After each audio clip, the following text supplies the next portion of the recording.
Hello, everybody. It's a Wing and a Prayer show because we're going to wing this and we pray that it's going to go well. It's the next edition of the Brother and the Man show starting now.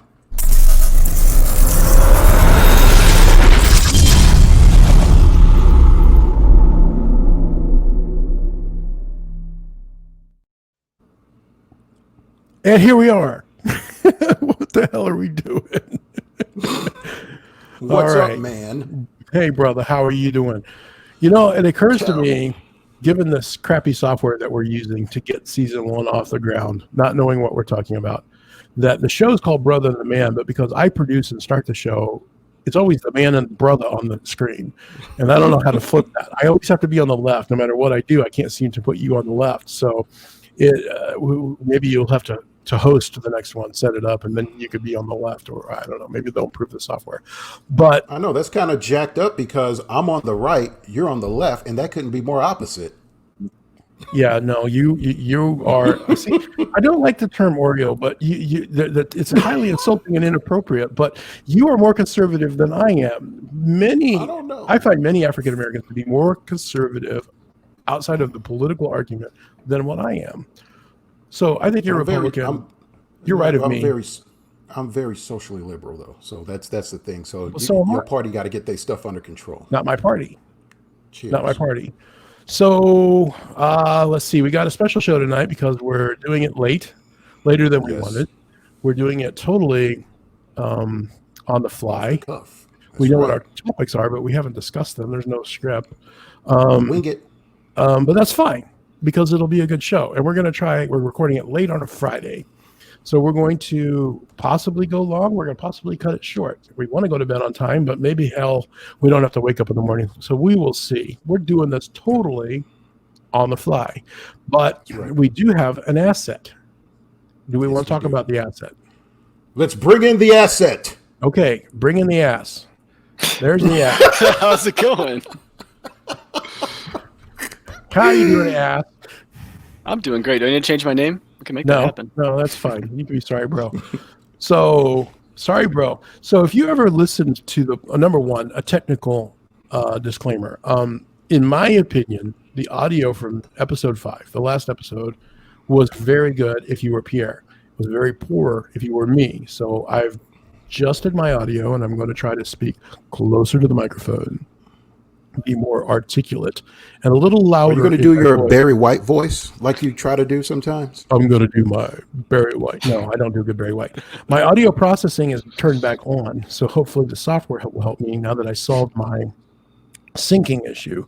So if you go back all the way through 6 episodes so far, this one included, it's getting a little bit better all the time. It's getting better all the time. Whoa, he's singing. Hey. I used to Hey. get mad at my school. All right, so I'm not the Beatles. And Jeff has no idea what that song is. The Beatles. Which could be part of one of our topics, not the Beatles, but It could- you'll it see could that bridge. be. Okay, so gentlemen, what are we drinking Yeah. on a Friday? Let's start with the guest first. I got a cab. Got a You have a cab. cab. Okay.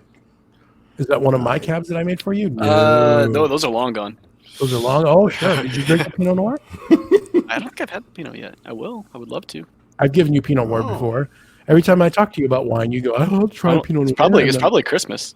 then- okay. Well, I just finished another batch. It's been aging for a year, so it's ready to go.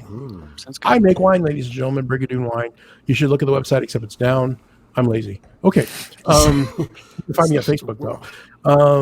And you have a cab. Okay. What kind of cab? A Robert Mondavi Cabernet Sauvignon. You sound like such a vintner. It's got I a know. pretty label. What do you got here? Oh, PJ. All right. I mean, brother. So I'm changing it up tonight. Usually you see me with a nice scotch or a nice bourbon. Change it up to a nice red blend. And there's a reason why I had to change it up. And I can tell you that story or we can just disregard it. No, I want to Doesn't hear matter the to story. me. But I have this nice, and check out the glass too, because we are bougie around here. Yeah, it's wrong. It's the wrong kind I of have glass this for nice a red blend. blend. It's called Birds of Prey, and it's very good. And the reason why I'm drinking this is because I am not privileged enough or in the white club, the right club, in order to get anything from Brigadoon Wines, and Dude, so you live 1,000 I miles joined away, a. and I can't ship it across state lines. Doesn't ship it. You know who does ship it to me? So my wife and I joined this wine club in Napa by the name of Brown Estates. It's black owned because you would not send me anything, and so therefore we said we'll stick it to you. But we drank that real fast because it was so good when it showed up. So we got to wait a few more weeks before we get the next batch. So we got Birds of Prey, and Hey, Birds my of Prey main is actually man, not too bad. I'll bring some of my wine in next show, and then you can have your pick, and I will illegally ship you something. Does that make you feel Illegally. better? I can't ship it across state lines. I can only give it as gift. I can't sell it. And you can't ship wine. You cannot. Look at it. The people that ship Okay. wine, when they ship wine, I don't know how they do mail delivery, to be fair. So maybe I'm not totally informed. But I can't send it through the mail. I can't ship it through UPS or FedEx. So they must have a special process that they use. And people that ship it to the home, which I know is a thing. Just occurred to me, I have no idea how they get away with that. But I do make wine. I make a Pinot Noir every year. I make a Chardonnay every year. I make mead, which is my favorite, genuine Missouri honey mead. I make a nice wine. I'm just finishing another port that's aging right now. And then I make some Kool-Aid, fruity wine cooler type wines that all the chicks like, and quite a few guys as well. It's deck wine. You put it over ice, you drink it really fast. It's got low alcohol. It tastes fine. So Brigadoon Wine is going to be our new sponsor. They'll send us no money, and no one will care. Okay. Gotcha. So what are you drinking before I make a general assumption about Jeff here in a moment? what's your general assumption? Do you drink White Claw? White Claw. I have had it, but I don't normally. What is White Claw? Oh, Water. My God. No, we just got back from camping, and there was an abundance of it there. But normally, no. So you had to drink it. So Yeah. we were up in. So I had a sip of one for the first time back before the whole COVID conditions hit and we couldn't do anymore. So we were at the ski slopes waiting on our son, and my wife got like a White Claw, and I tasted it. I'm like, this is the worst crap I've ever had in my life. And then Which she one was it? Bought some. I don't know, but I assume they all taste the There's same. a variety. Bad. What is it? I don't know what this White Claw is. It's like seltzer water alcohol a little bit. Oh, my Yeah. wife is drinking some of that stuff. The stuff black that's cherry's like not bad. no flavor, no taste, no calories, no Not nothing. much. Yeah. So it's Perrier water, and they 2% or something. Yeah, it's not much. All right, so my beverage of the weekend, because I'm planning on having much more of this tomorrow, is a traditional Moscow Mule Oh, even in the cup. with my own mint that we grew upstairs in our Aero garden. Look at you. So isn't that fancy? All right, so Hipster. all right, hipster. Yeah, let's talk about hipster. Which one do you want to do first, Peter? Do you want to do the hipster one? Let's do the hipster one. Let's knock it out. This is to make it official. This is What's Wrong with Kids Today. Brother the Man, season 1, episode 6. Love it. Giant disclaimer. Okay, so there was a time, I don't know, we're gonna say 7 years ago. It was the day that crap. Pierre, help me out. I'm blanking. Who's the greatest? Stan Musial died that day. The man. And we were in, my best friend or one of my best friends is Jeff. Sorry, bro, is Jeff. His older brother is Dan. He's our age, my age. He's approaching 50. He used to be producer Dan when we did the podcasts. He has yet to agree to be on the show, but we were in his basement, all of us, and he died. And the conversation, as I recall it, was something along the lines of, "Oh my God, he died," and Jeff said, "Who's this guy? Who cares?" or something flippant. And I said, "How can you not know who this guy is?" It's baseball. And Jeff handed me my fucking balls and my head at the same time. It wouldn't talk to me for like 2 months because I was clowning him, or he took it that way. And apparently I spent a good part of his entire adulthood, his 20s, treating him like he was a kid.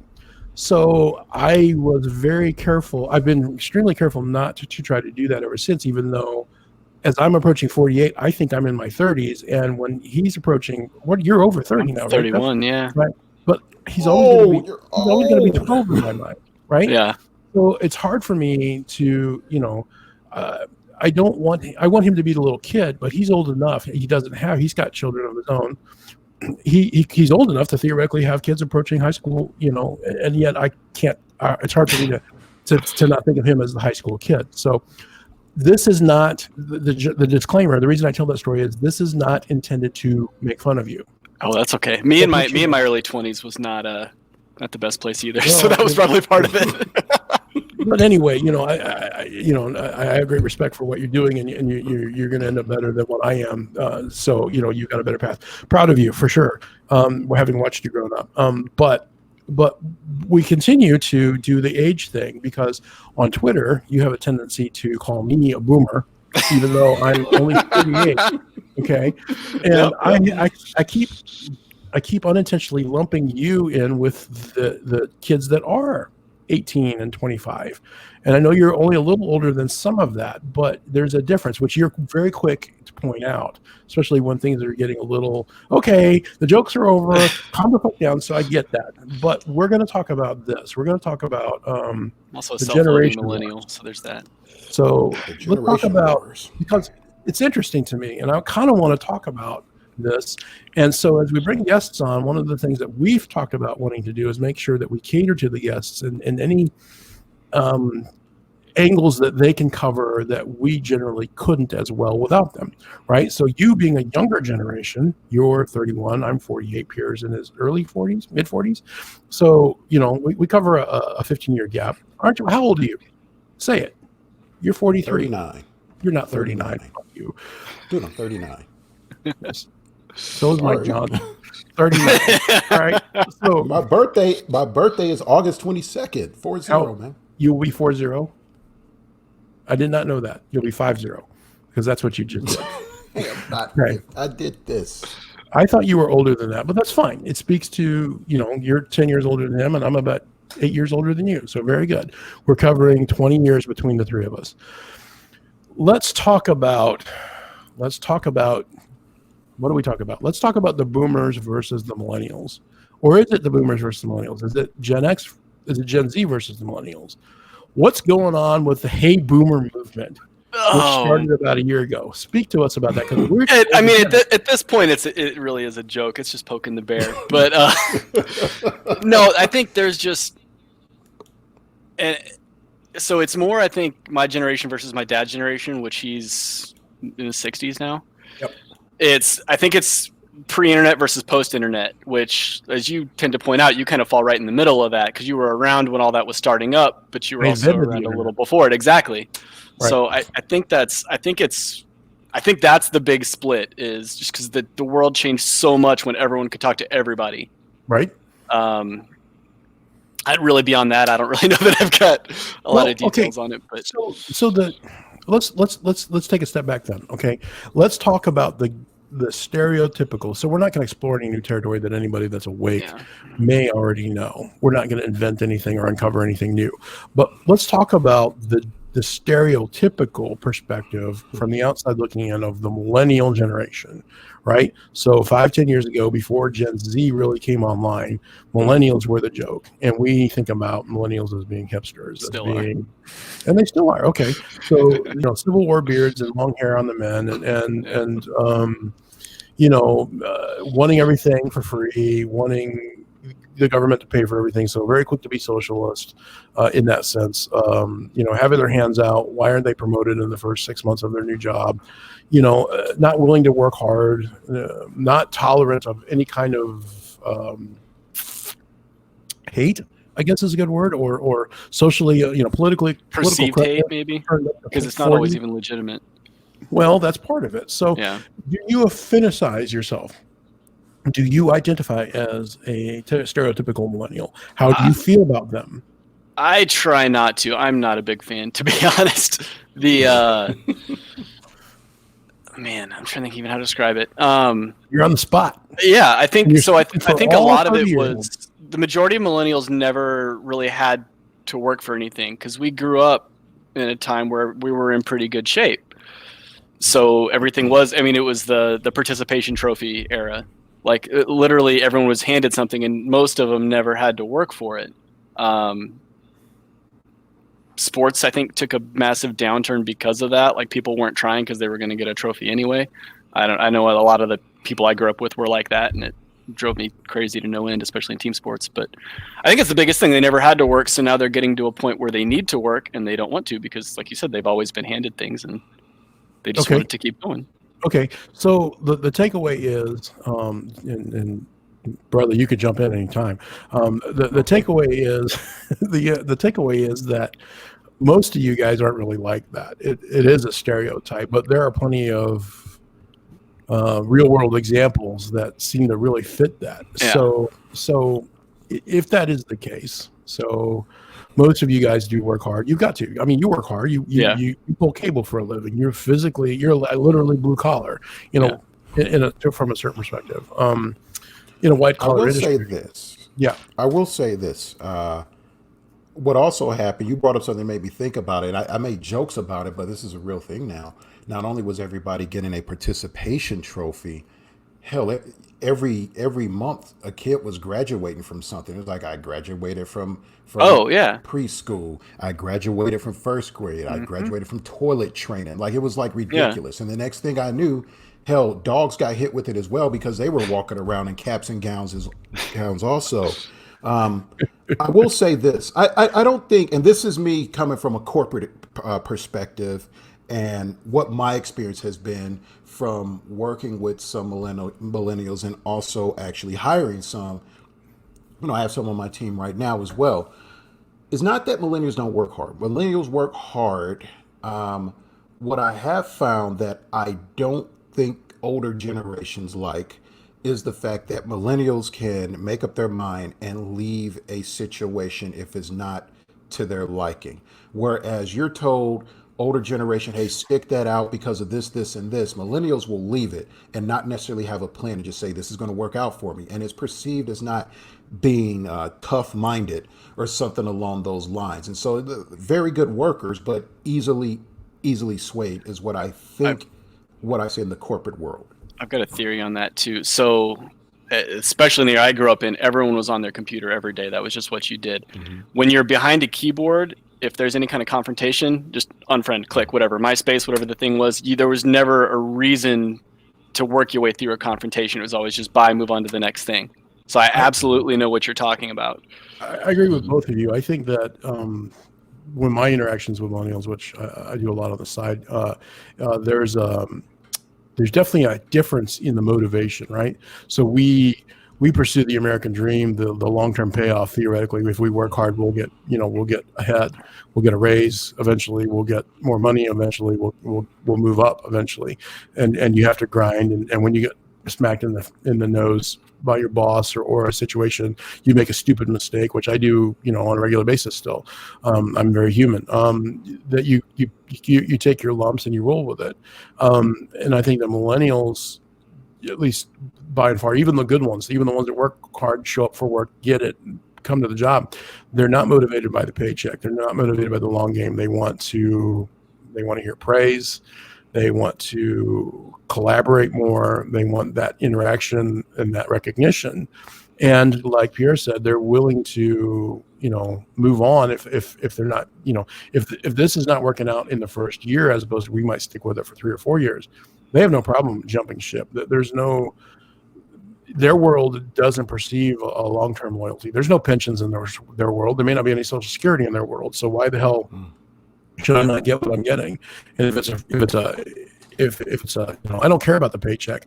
But over there, they've got better benefits. It's a more cordial, a more liberal, more conservative, whatever their buttons are.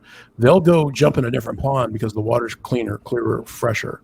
And at the same time, I think Jeff is right, because it feels like they don't handle interactions well. They're quick to be triggered, is a good word. They're quick to be offended. They're quick to want to express their opinion, but not hear other people's opinions.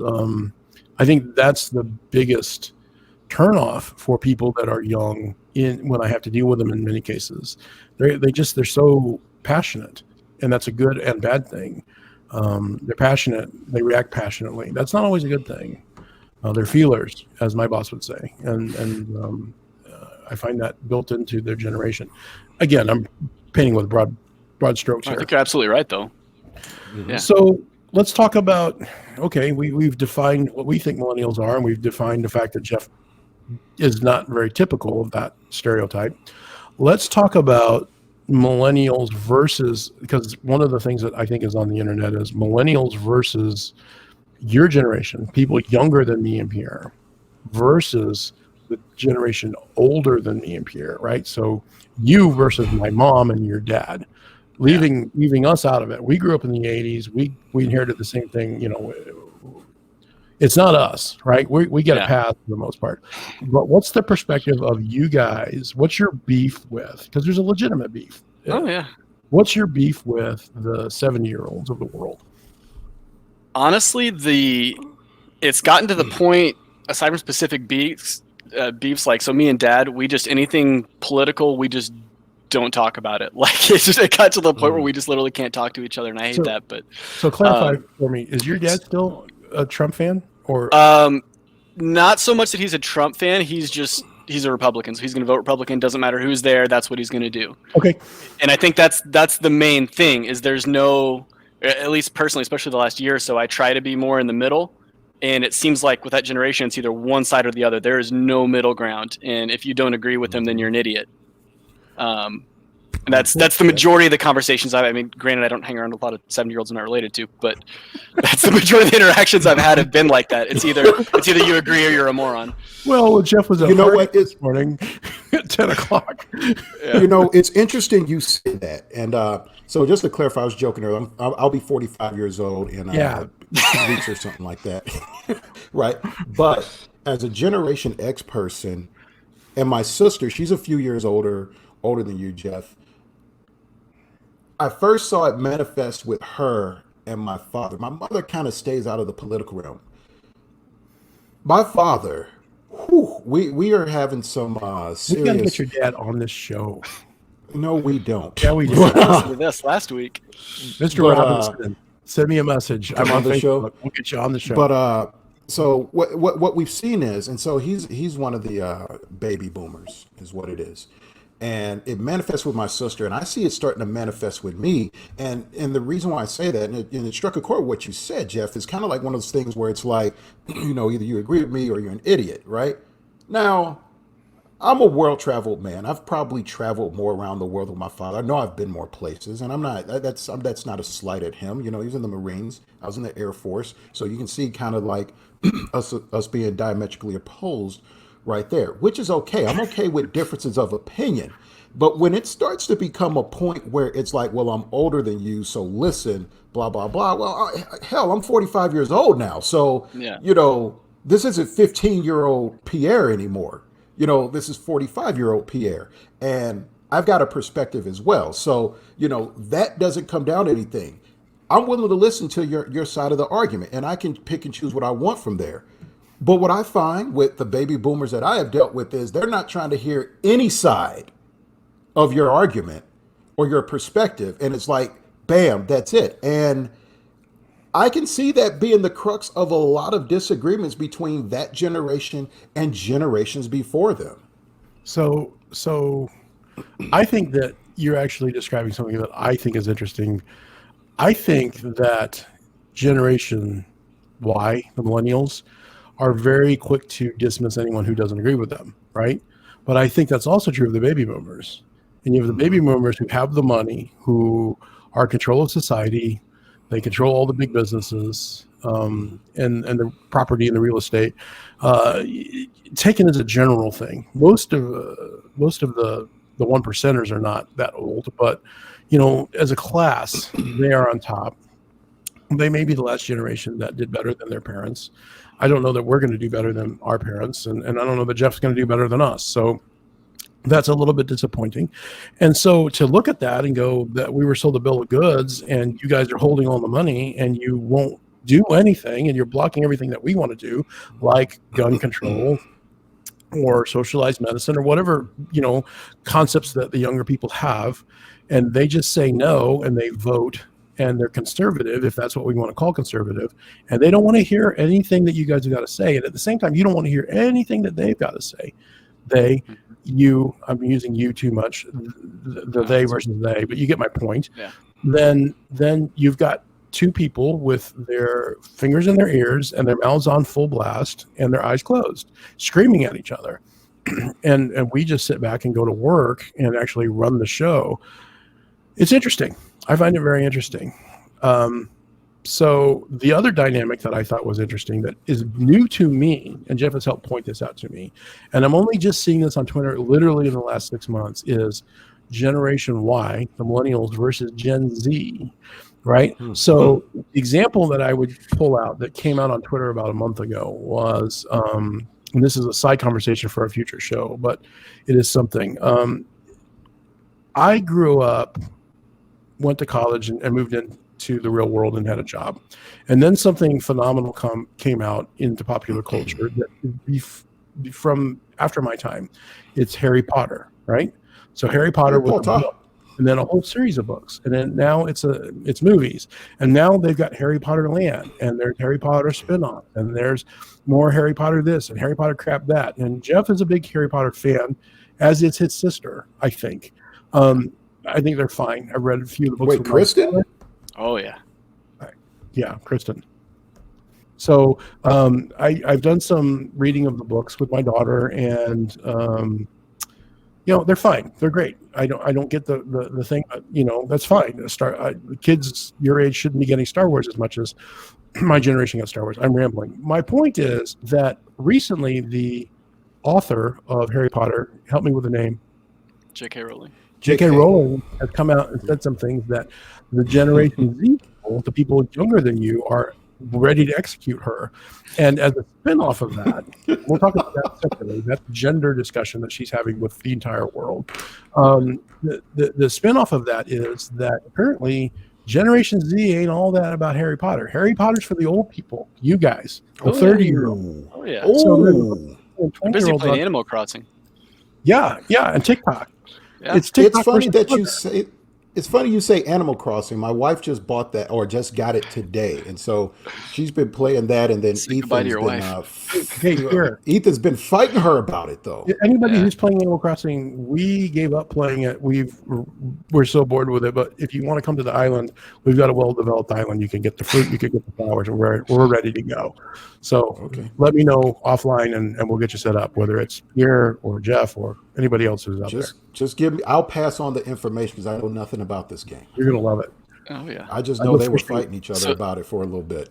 So I actually have an opinion on them. So as easy as not all. I mean, like I said, I don't want to paint too broad strokes, but as easy as a lot of millennials had it, we'll come for you. I think the generation behind us had it even easier, and they're so locked in to their own little echo chamber on the internet. Like we at least had to go play outside occasionally because we started on dial-up. Like it's, I know the older I get, the more I hate the young people. It's a cycle. But but no, honestly, like it's the thing that's going to save us from the millennials is the Generation Z. Oh God. But no, I honestly think it's getting progressively worse because like it is.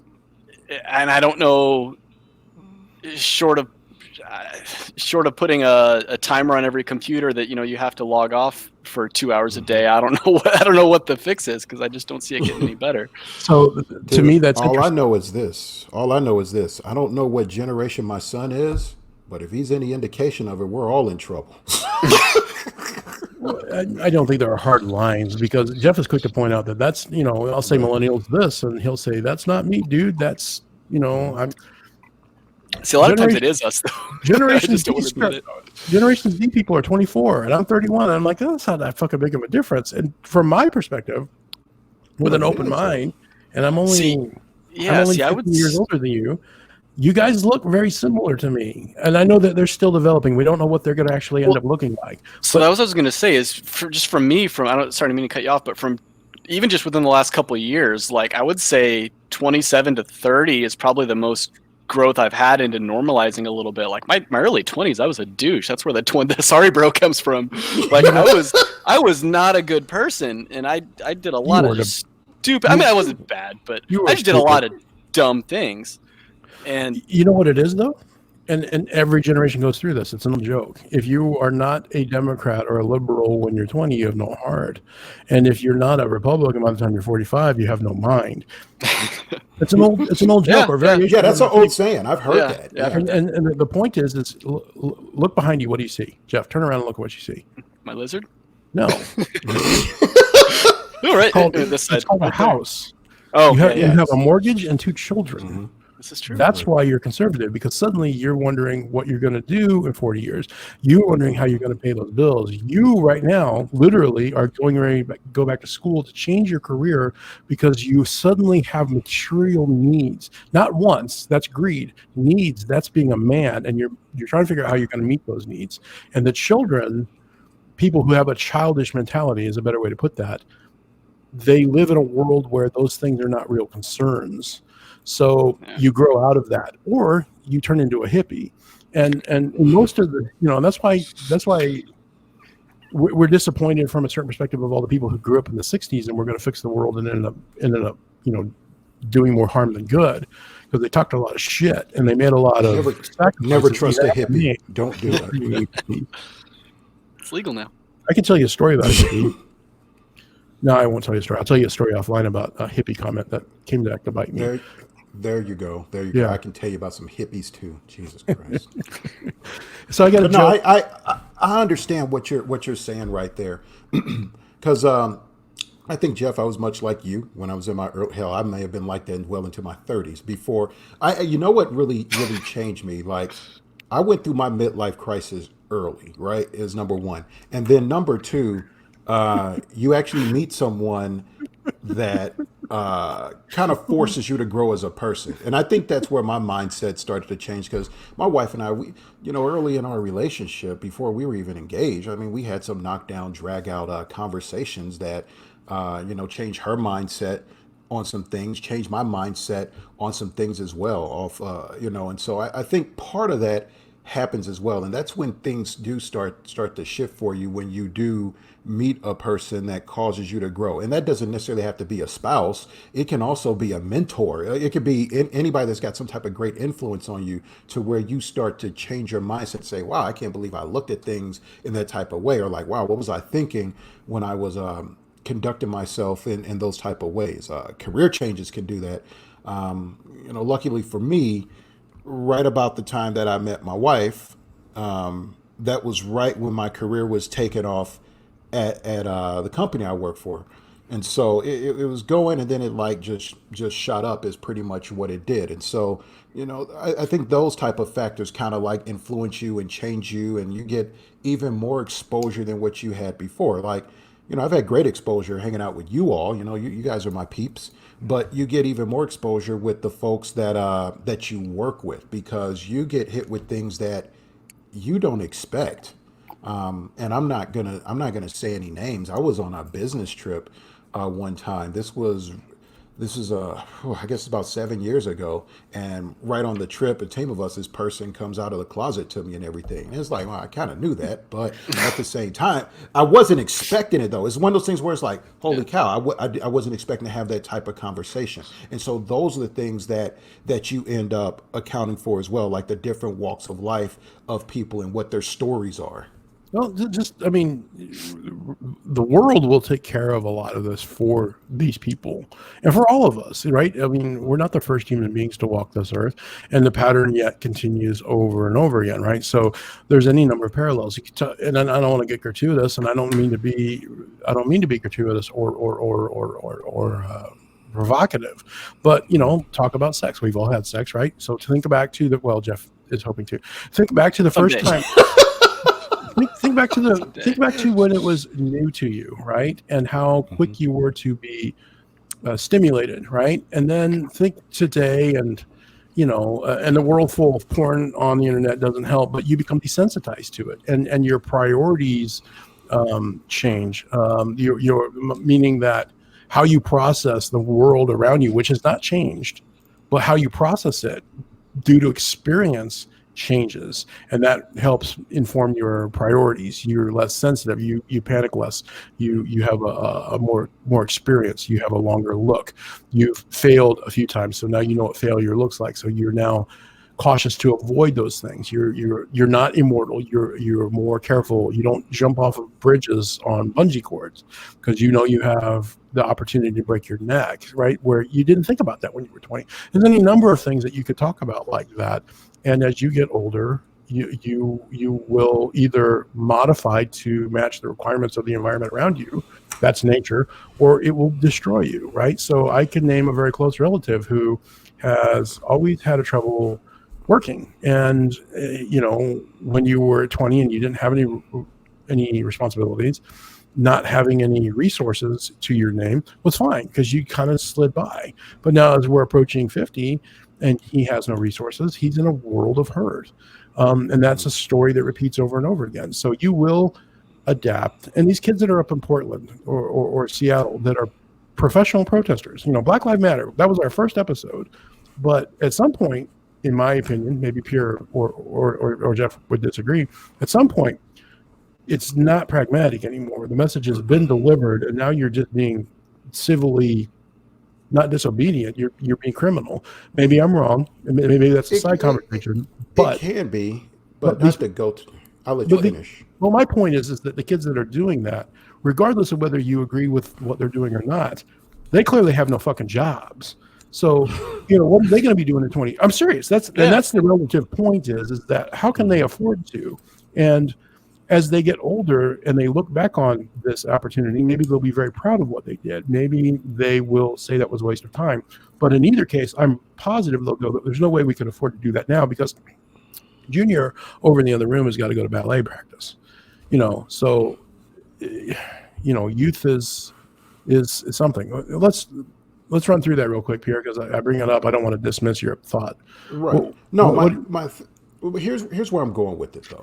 Like what I seem to find more than anything, I spoke on this earlier, where you got Generation Y and you have the baby boomers all sticking their hands in each other's ears and not wanting to listen. And I think that's what the problem is, right? I'm not saying we have to agree.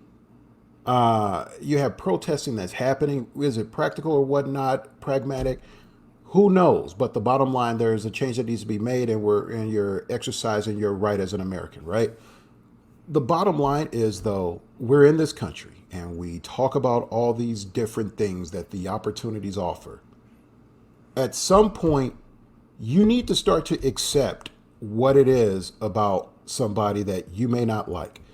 There are people still fighting the gays. You don't have to agree with homosexuality. You don't have to.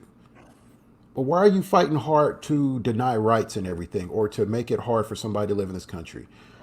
You don't have to agree with Black Lives Matter. You don't even have to agree with the Ku Klux Klan. While I may abhor it, they still live in this country and they're Americans, blah, blah, blah.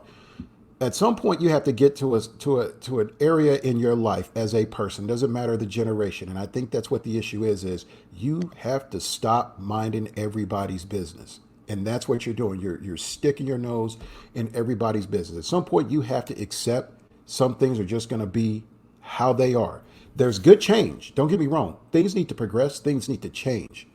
But at some point, for things that don't concern you, that are trivial, that have nothing to do with rights, you need to mind your business. And that's what we don't have. You have folks screaming at each other about business that doesn't concern either one of them. Mm-hmm. Yeah, there's the social justice warrior term is a non-starter for me. And if you break it down, it becomes, you're like, what are these people? What is their mentality? I don't understand them, but it's social justice warrior. So social meaning how people interact, justice meaning they're not going to tolerate any hatred. Their definition of it, an incorrect term is wrong, right? They're going to kill it as it's happening so that they shut it down once and go for forever. And warrior is their approach. They're going to go to war. So if you say, hey guys, you had a good meeting. Why has it got to be guys? There are women in the meeting. Oh, holy crap. But for them, that is the beginning of a microaggression, an offense, and they're going to kill it. And I think that is unfortunate because not only is it not practical, you are looking past the intent. The guy was giving a compliment to the room and you're going to attack him for it. But also it's off-putting, right? You've destroyed your audience. You've not moved anything. You've actually pushed people off. So now they think you're a bunch of retarded children, whether you are or not. And I use the word the R word intentionally because that would be offensive to them, and I don't mean anything by it. So again, we live in a world where there's far less tolerance than we need to have. There's far less understanding, and no one on that end is offering. Right. There are things. There are things worth going to war over. Not everything is worth going to war over, and I think we're declaring war on everything right now instead of the right things.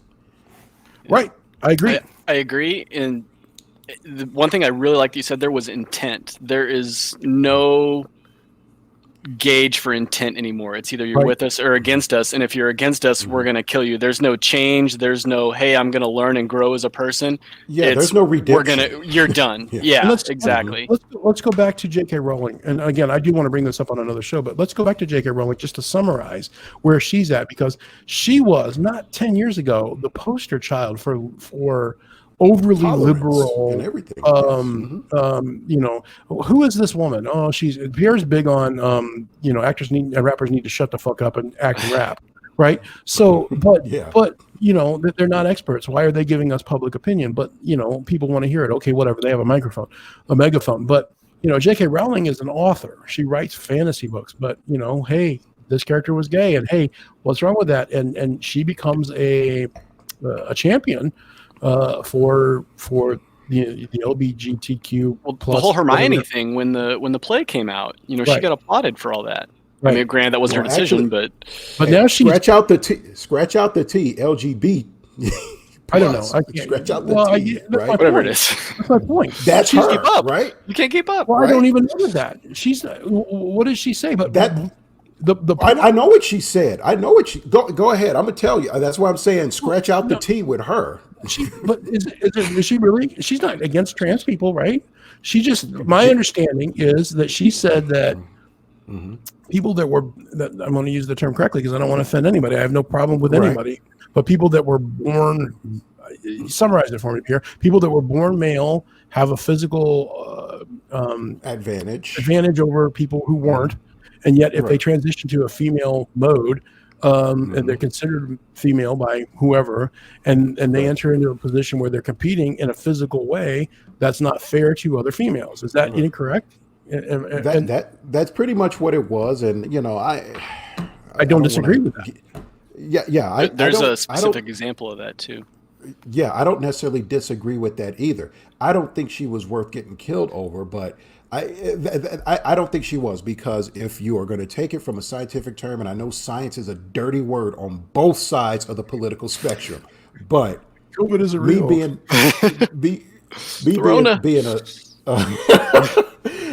a science type guy that deals with facts, she wasn't wrong in that, and that is, it is true. So why is that? You said she's not T though. Why is that Why is that hostile to transgender? Well, I'm not saying it's hostile. I'm just saying the way it came. Well, the way it came down. If we were to say, hey, you know, let's say somebody's watching us right now, and they're like, whoa, wait a second, we get canceled because they'll be like, she's not LGBTQ A plus because she don't believe in the T, and here's what she said, even though what she said wasn't incorrect, and I don't think she was discriminating. Well, I don't think she was. I think she pointed out something, and it made people uncomfortable, and no one believes in science these days because that's what's true. That's why you're still taking medicines and everything. And there's evidence of this too. It happened in the MMA world. That's kind of my thing. There was was male for 30 some years, transitioned, started fighting women, didn't tell anybody, and several was just wailing on these women. It was true because he had 30 some years of testosterone in his system. You know, even though he transitioned and was now a woman, he was still way more muscle density. Right. And then got an actual female pro in there, and she just demolished her. But that was It was exactly right. There. But yeah. And if you argue against that, you're arguing against facts, because it doesn't. It's not, the facts are not telling you what you want to hear. So that suddenly is, you know, that's worse than. Look, here's a black here's a Ku Klux Klan person saying something stupid based upon a lack of science. Because of the color of Pierre's skin, he's inferior, right? So that, and what do you base that on? Well, you know, reasons. Okay, well, he's black. Right? Just because, you know, I don't care about his physical build. He's a female. He lacks I don't even know how they would define it, and I don't want to offend anybody, but we define him as female. He's identified as female. He's legally female. According to the rules, he's female. The dude's got pecs the size of a bus, and he's 6'4" and 250 pounds, and it's all muscle. How is he going to destroy someone who doesn't have that kind of frame, who could not grow that kind of frame without being freakishly abnormal for a vagina having born female type person? I mean, it's science, and then to say that isn't a difference is wishing, right? Yeah, and it's fantasy. She didn't come down and say down with all trans people. She didn't do that. No, she didn't. She didn't do that. And so and that's where I'm kind of at with society as a whole, is no one is willing to have like some type of thoughtful, educational, academic, polite conversation. Polite's the big and talk about that, right? No one's willing to do that. Everybody wants to go to war. And it's like, well, you know, if anything, if people would calm the F down, we like to study everything, right? We like to do experiments on everything. Why not let that be one of the experiments? Okay, let's take Pierre. He's decided he's going to be a woman, and he's going to do these things. Sign me up. Why not take that type of data and say, okay, let's figure out if there is some type of a difference or advantage with me fighting a woman after X amount of years. I mean, there's so much that you can do, but everybody is going to war. And so, and I think that speaks to our culture as a whole. I mean, there are some things you're not about to have a conversation on because they're stupid, right? Because of the Ku Klux Klan guy says Pierre's not smart because he's black. Well, you have no empirical evidence that I'm not smart outside of the color of my skin, right? And I'm smarter than you because here's what I think, right?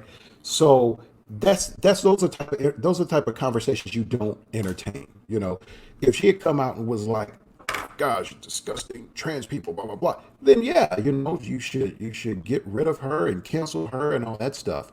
But for all the good she done for the LGBTQA community, I think she got a bad rap on that. Okay, boys and girls, after some technical difficulty and we did a reboot, we're picking back up where we left off. So the generation wars are now officially resolved, and we don't care anymore. And we're back. One of us rebooted. I wanted to point out the quality of the wine that Pierre is not allowed to have. And these cameras are all backwards, but this is Brigadine wine. This is an actual label. I make this. I've got 30 bottles of this and the other in the basement, chilling, and that is an example. Jeff, I'll be happy to get you a bottle of that. I would love a bottle of that. Is it chilling or is it chilling? Nah, it's chilling, yo.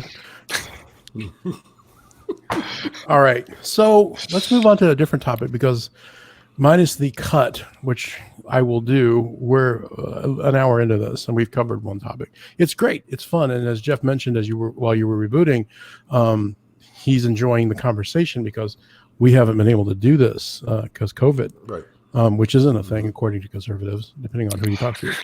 But let's talk about something that's related to COVID, and that is. Ooh. Yeah. We keep revisiting the idea of sports during a pandemic. Jeff is a St. Louis transplant. He grew up in Western Missouri, but now lives in Metro East, which is basically the Illinois side of St. Louis. I've lived here since 1983 and live in south of St. Louis.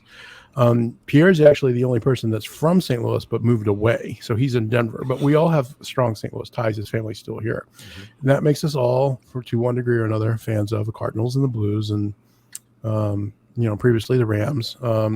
So we're going to talk about. Last time we talked about how the Marlins screwed up and they all got sick with the COVID, and how another team getting sick would really put a damper on the Major League Baseball effort to hold a reasonable season.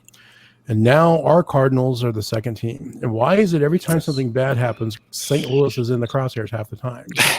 Every time there's a riot, it's St. Louis. Every time a black guy gets killed by a white police officer, half the time it's in St. Louis. I really am over St. Louis being the focus for bad things. Pierre, you're the sports guy. Talk to us about the Cardinals. So basically the Cardinals got COVID. And honestly, what hurt a lot of people that I've surveyed, like I got text messages surveyed from people. You did a survey? Well, I guess I didn't survey. I was talking to them. I queried them. I queried these Query. chats and these bastards. But Careful. no, Queer well, eye. no, query. No, queried. You know, as Richard Cullen would say, the small query. Query. I live in his old But house. Have you scheduled? are you a query? serious? Yeah. Did you not know that? Oh my Jared? God! Let's, No, I let's did not the know story. you- Finish the sports thing. We'll come I'll back. tell to you that. after. No, we'll Okay, talk yeah, here we got- because we want Richard on the show too. We want Richard on the show so we can play sports. Play sports. I love that Cricket. game. But no, Rounders. so the Cardinals. So there are a lot of St. Louis transplants that are out here. A lot of them work for the firm I work for. I was one of the first people, probably the first person to move out, and a host of other people moved out. Attorneys, everything. I was getting text messages about Yadier Molina Yep. having COVID, and he's one of the most beloved Cardinals right now. So Yep. a significant number of the St. Louis Cardinals have COVID, so they did not play their series against the Marlins, and then they didn't play the series against the Brewers, and now they're supposed to start a series with the Cubs, blood rivals. First game has been canceled. I don't think the entire series is canceled yet, but No, they called up this is people. They're going to their injured reserve, as it were. So at this point, we're playing with scabs. Speaking of Yachty, my wife sold him his TV. Just keep going, but Really, look at that. He lives in So the Fairview thing Heights. about it he is, does this is significant. I think he's probably got a new because TV since then. probably. It's been a minute. But she sold him one. Is the point? And he bought his mom. Hey. And he bought his mom a cheap TV. I mean, well, old women don't need a good TV. Anyway. But no. This is significant because we've already seen one team getting it screwed everything up with playing the Marlins and everything, because that in a sense affects like two other teams when you do that, or it affects other Or teams when more. you do it, you know. Yeah. And so now the Cardinals have it. There's no end in sight for this, and I'm not saying the whole league is going to shut down. I don't think that's going to happen, but if every week we're going to have another team that can't play because of COVID, how do you get through a season? You don't. And And that's my point. You have a constrained season with a tight schedule, and now you're having to redo entire series. And it's even tighter. You're going to play triple headers. I with scabs, and that's what we're at. We're playing a strike season. It's a shortened season with a tightened up schedule, and a third of the roster at any given time is going to be in the clubhouse sick. It's nutso. They should just let it go. Write the year off. And if they want to pull, more power to them. And if people are enjoying it, that's great. But it just seems like a shit show to me. It's a circus. It does. Can we talk about the fake fans in the crowd? Are we okay with this? So I saw a screenshot. So they took the Weekend at Bernie's cutout and was behind home plate Yes. at one of the games. Yes. And the Cubs had That has to stop. Like they're doing that for the NBA. I don't like it. The NBA Like, was amazing. NBA had live webcam footage of fans behind the basket. It was amazing. It's why are we pretending? Stop. Just play the game. It's not that hard. You're not fooling anybody. Although I do want to know though, like how do I become one of those people that can be on the video cam? Like how do I do that? Does anybody know? I haven't looked it up. Question. I don't know. You got to know somebody. You got to win a contest. I don't know. A contest, or maybe you're a season ticket holder and they give you a special Zoom. I don't know. When Have the the Niners 40 come back, you're in good Have the shape. Niners called you to say if you could please sit on the 50-yard line through your TV? Actually, no. Here's what they did do though. They said you have the option of your payment this year can be deferred towards next year's season tickets. So whatever you pay this year, that apply to next year's season tickets. So I was like, okay, I'll do that because I'm not better going than to nothing. your games this year. Yeah, I think this thing has got to be figured out by a year from football. It has to be. Yeah, it has to be.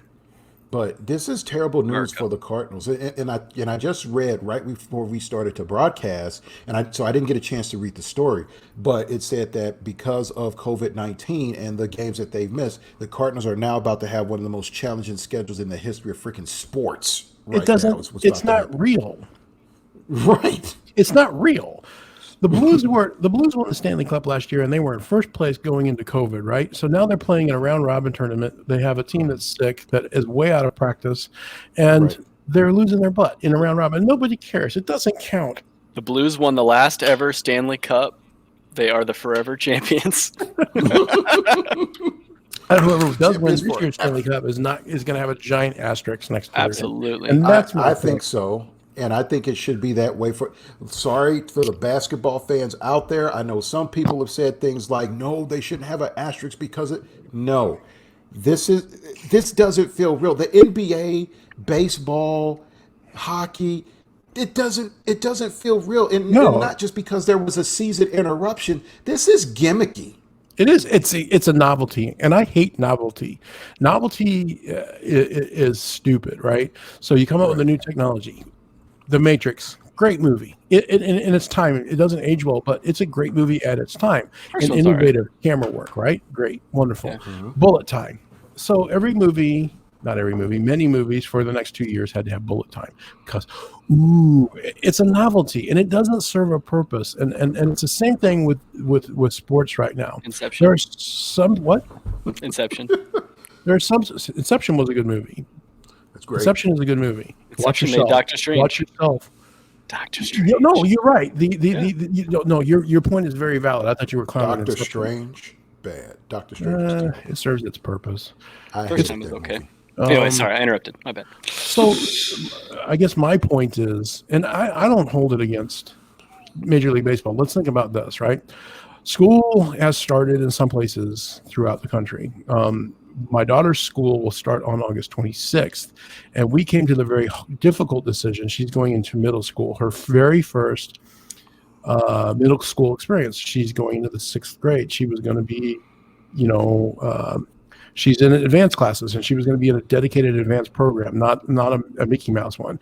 She was going to be going from classroom to classroom. She was going to be doing cheerleading in a much more aggressive way. All of these things that come with middle school. She's moving up to a higher level, and her school system is offering, you can come or you can do virtual. We chose, with her understanding, to do virtual for the first semester. She will be doing school from the kitchen table.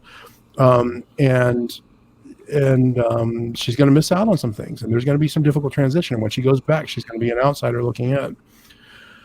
We voted as a district, or we expressed an opinion, and everybody had to make their decision a week ago Friday. And the results were about a quarter of us decided to do virtual, and then 3/4 of the people either chose not to because they couldn't afford to, or they didn't, they want to try to shoot for some normalcy, or they don't think it's real, or they can't afford to have the kids at home. Is a combination of reasons, good and bad, that you might send your kids to school. But what are other school districts seeing right now all across the country? Kids are going in, a teacher gets it, a kid gets it, half a dozen people get it, shut down the entire school district, shut down the entire school for 2 weeks. There's no way. The kids have not been around other kids to a large degree in that reading pool that is a school and a bunch of children playing that always spreads every flu, every cold, right? They shut that down early, and we didn't have that spread. The kids didn't get it, bring it home to their teachers and their parents and their grandparents. But now we're getting ready to put that back into play.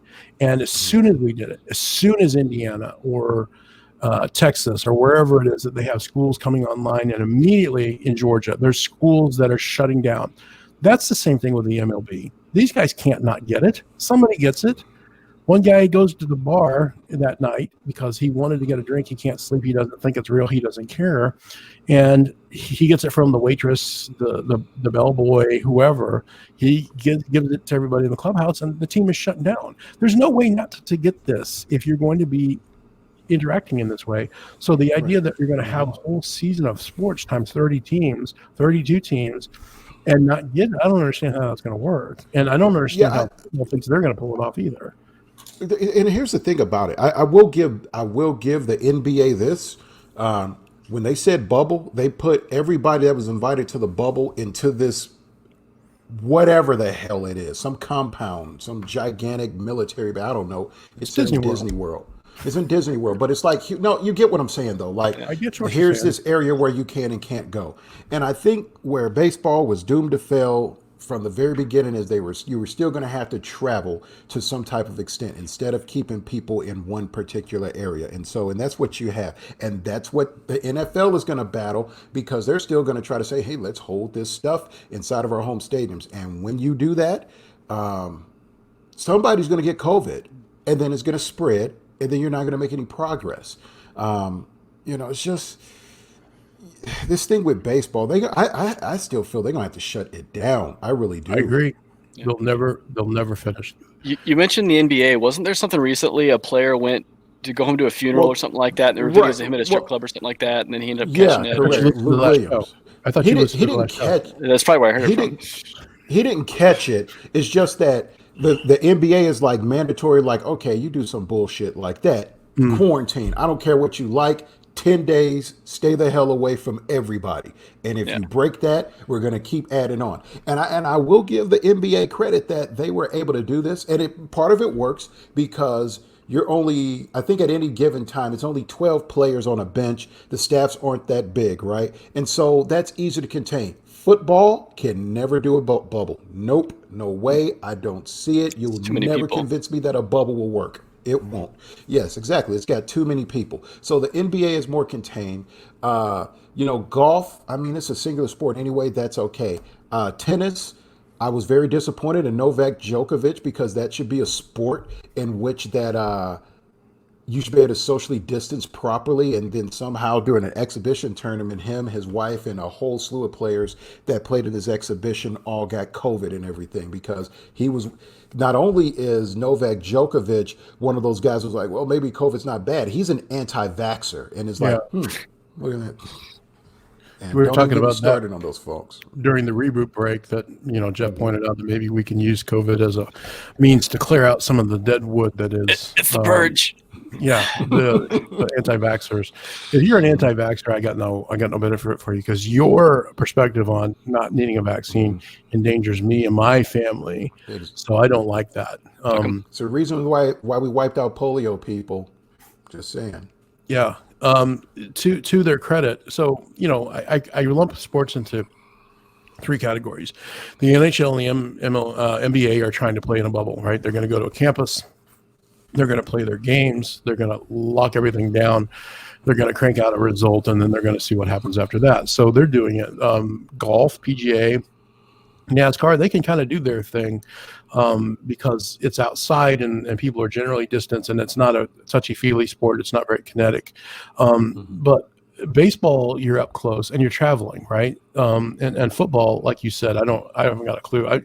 The idea that they haven't shut down the NCAA season, it baffles me. How the hell a college is good?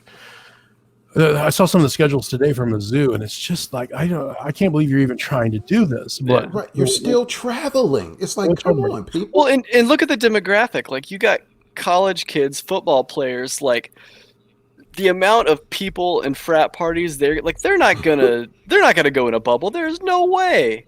And then there are the shit kickers. Because the greatest sport of all time for shit kickers is ongoing right now. 9 days in Sturgis.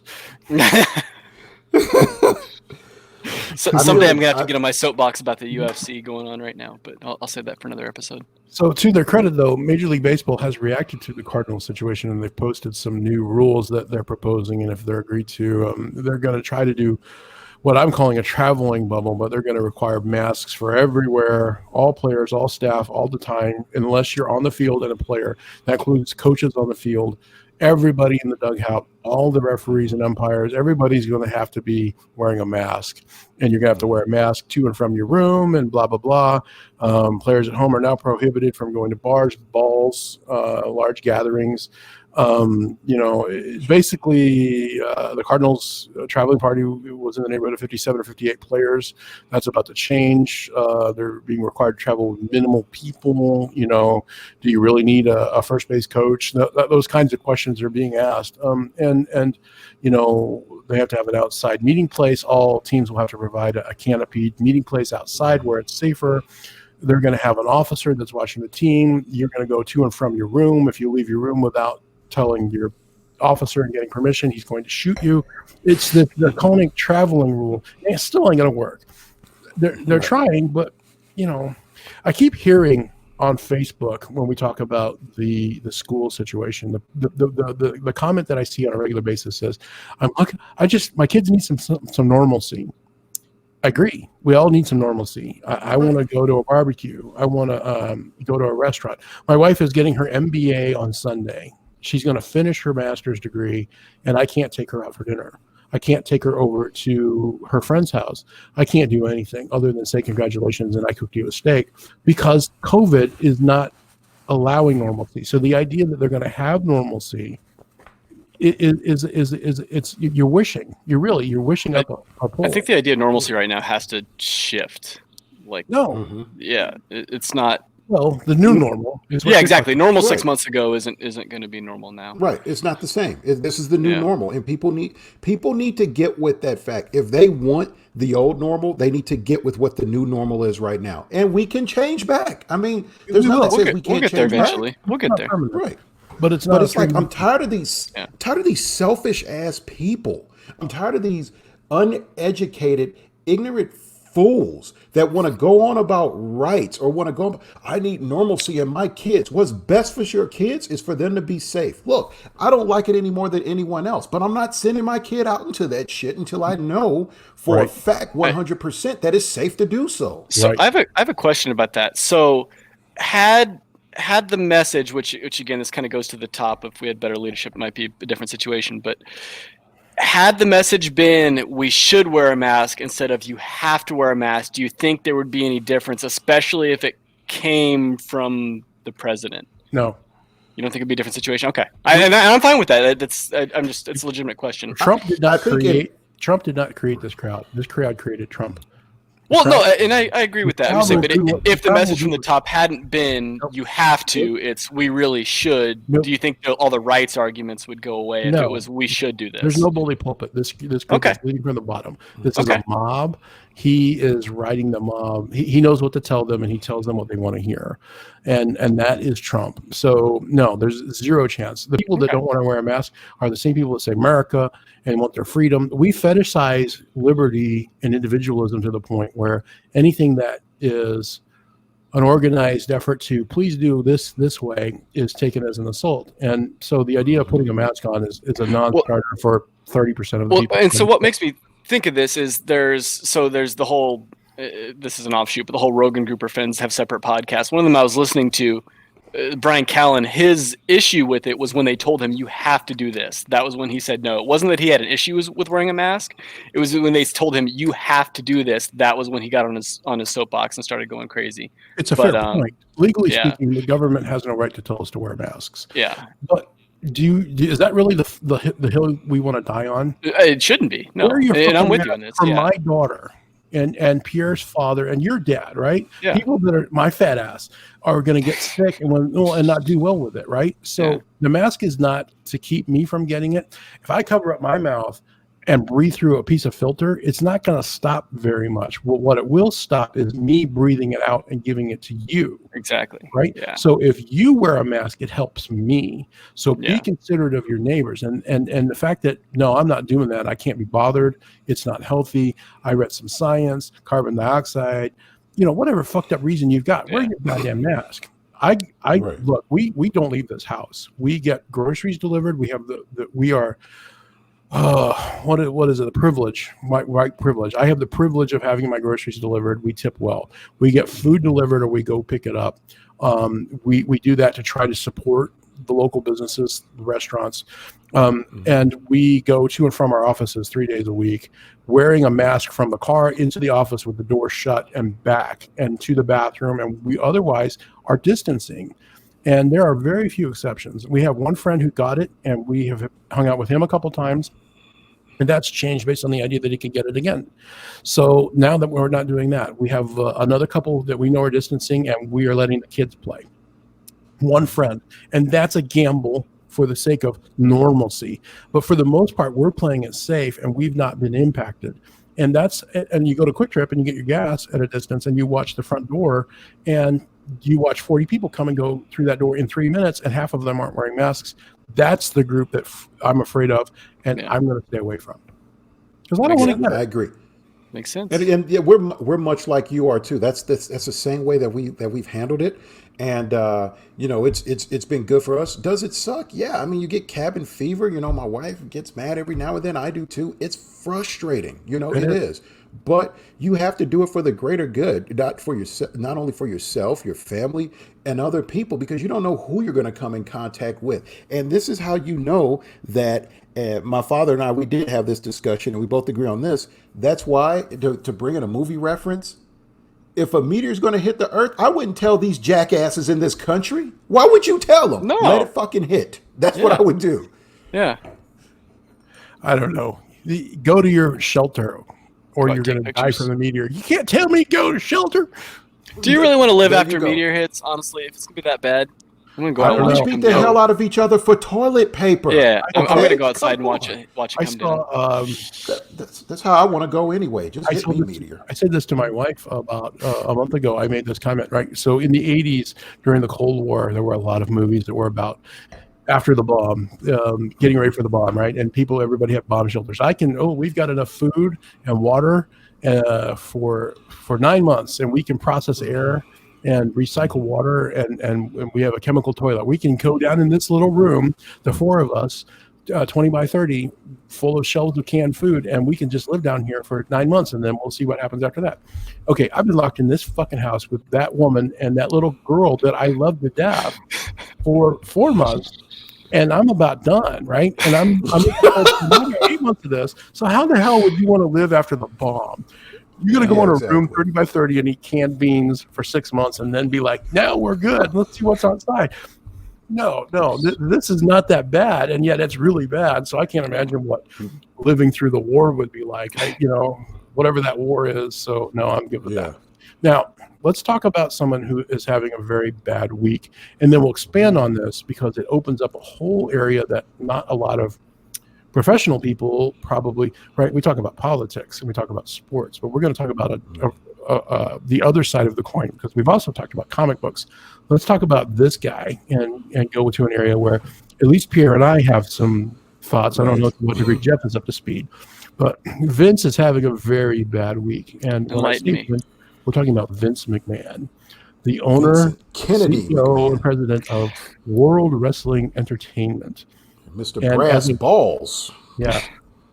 So Pierre, you're the sports guy, and they call it sports. Right. So why don't you talk to me about Vince, and I'll fill in the gaps.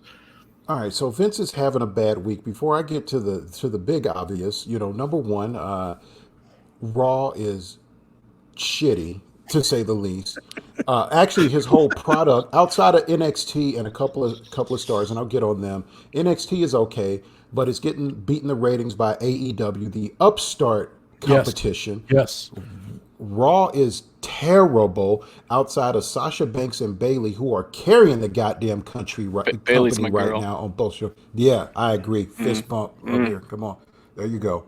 But they're carrying the company right now. Outside of that, everybody else is not doing too good. We got fake eyes getting put out and all that stuff. It's a mess. It's a what mess did I miss? I'm gonna have to look this up. No, you gotta look it up. Oh my god! There was a condition. It was like an eye for an eye match, I think. Eye for an eye match. And it was Rey Mysterio against Seth Rollins. Right, Seth Rollins. Seth Rollins is my dude, and they beat each other. The feud all stemmed from like one Monday Night Raw. Rollins was having a bad day because he lost at the pay-per-view, and he was with a tag team match. And then what happens is he decides to put Ray's eye out by putting his eye near like the steel steps and everything. And then there's this fake blood. Clearly his eyes are on it, like his damn forehead was on it. But he's not wearing the mask anymore. Blood. What Ray still wears the mask, but he shifted the mask to make it look like his goddamn eye got fell out at a pay-per-view. Okay, I don't watch wrestling anymore. I watch it from the outside because I get all the entertainment from the comments. Right. So it was on Twitter. It was Sunday night, and it was Rey Mysterio. I click on Rey Mysterio, and there's these pictures of him with no eye. And then there was all these memes of people with no eyes and only one eye, and it was like, well, I guess this is the next time we watch wrestling. All right. So can I get a New Day Rocks down the banner along the bottom? That'd be New Day Rocks. No. The New Day's not, and Vince is having a bad time there because Xavier Woods, you know him, he tore his Achilles, I think late last year, so that's a year on the shelf. Kofi is hurt, so Big E is getting a push right now, which was probably been long overdue. But But yeah, they're pretty much canceled right now. As of right now, they are until like Kofi comes back or whatever happens. So money makers are down. John Cena is bashing the product right now, so he's on it. Roman Reigns is still not back because that we've talked about that on a previous show where he had leukemia, so he's high risk, so he's not in their WWE bubble. And then on top of that, of the WWE, well then like. You remember when Vince McMahon bought WCW for like pennies on the dollar? Well, The Rock just Vince McMahon him by buying the XFL for pennies on the dollar. So XFL presents Titan Games. So Yeah. Vince McMahon created the XFL to revolutionize football and put it out, and it was terrible. He did one season, it was terrible. The first time. He sits on the product concept, and he comes back a decade later, and he's going to do it better. And by a lot of fair opinions, he stepped away. He was letting other people run it for him. He wasn't visible. It wasn't gimmicky. It was a faster paced version of football on a real field with real players. It wasn't NFL quality, but it was good quality. Battlehawks, baby. And the St. Louis Battlehawks were in first place. Yeah.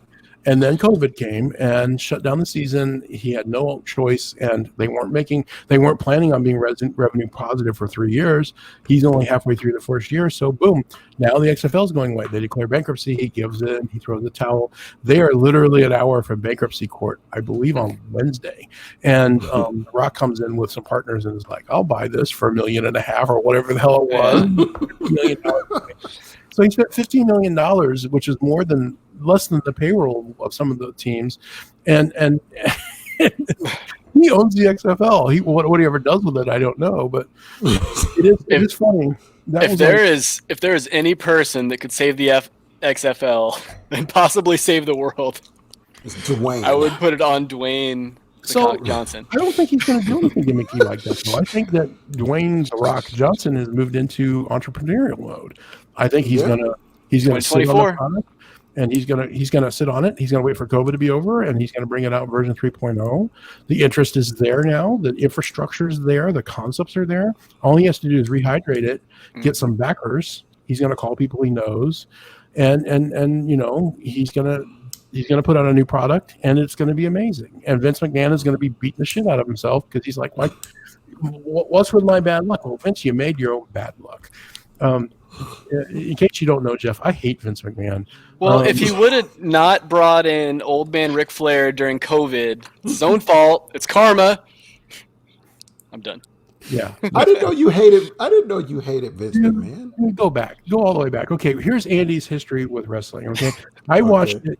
I came back from Europe in '83, and I sat down on Sunday morning before. I know where you're going with it. Go ahead. I sat down, and I was a fan as a kid. I'm 10, 12 years old, and I'm watching Hulk Hogan when he's new, and I'm watching the Saturday morning cartoons. And then and this is when it was WWF as a new product on TBS versus the NWA was on USA, I believe. It was really bad shows on Sunday mornings. And got to switch, but go ahead. No, I think in the beginning WWE was on. I don't know. Either way, but my point is that I watched it, and then my dad, when I was 12, 13, said, "Watch this."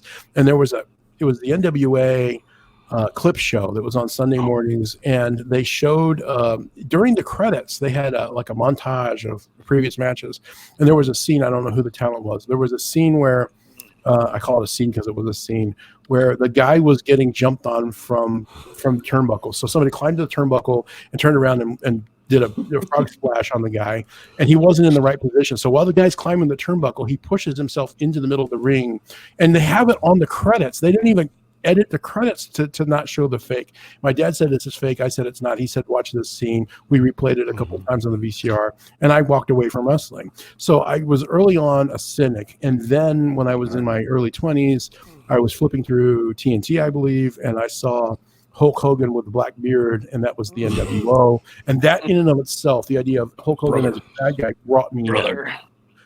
I was not a big wrestling fan, but I did watch WCW from its highs all the way through the crash. This is in the middle 90s. But I did have an exception to the rule, which was Bret Hart. I've always been a giant Bret Hart fan. So when the screw job in Montreal happened, that made me hate Vince. Now, 20 years later, and this is another whole, we could do a whole show on this, Pierre, just you and me, but I'll tease the concept. We will not discuss it here, but I will tease the concept. I submit, I'm not the only person, I didn't invent this. I submit that the screw job was a screw job on the public. It's a giant work, and there's far too much evidence that points to it.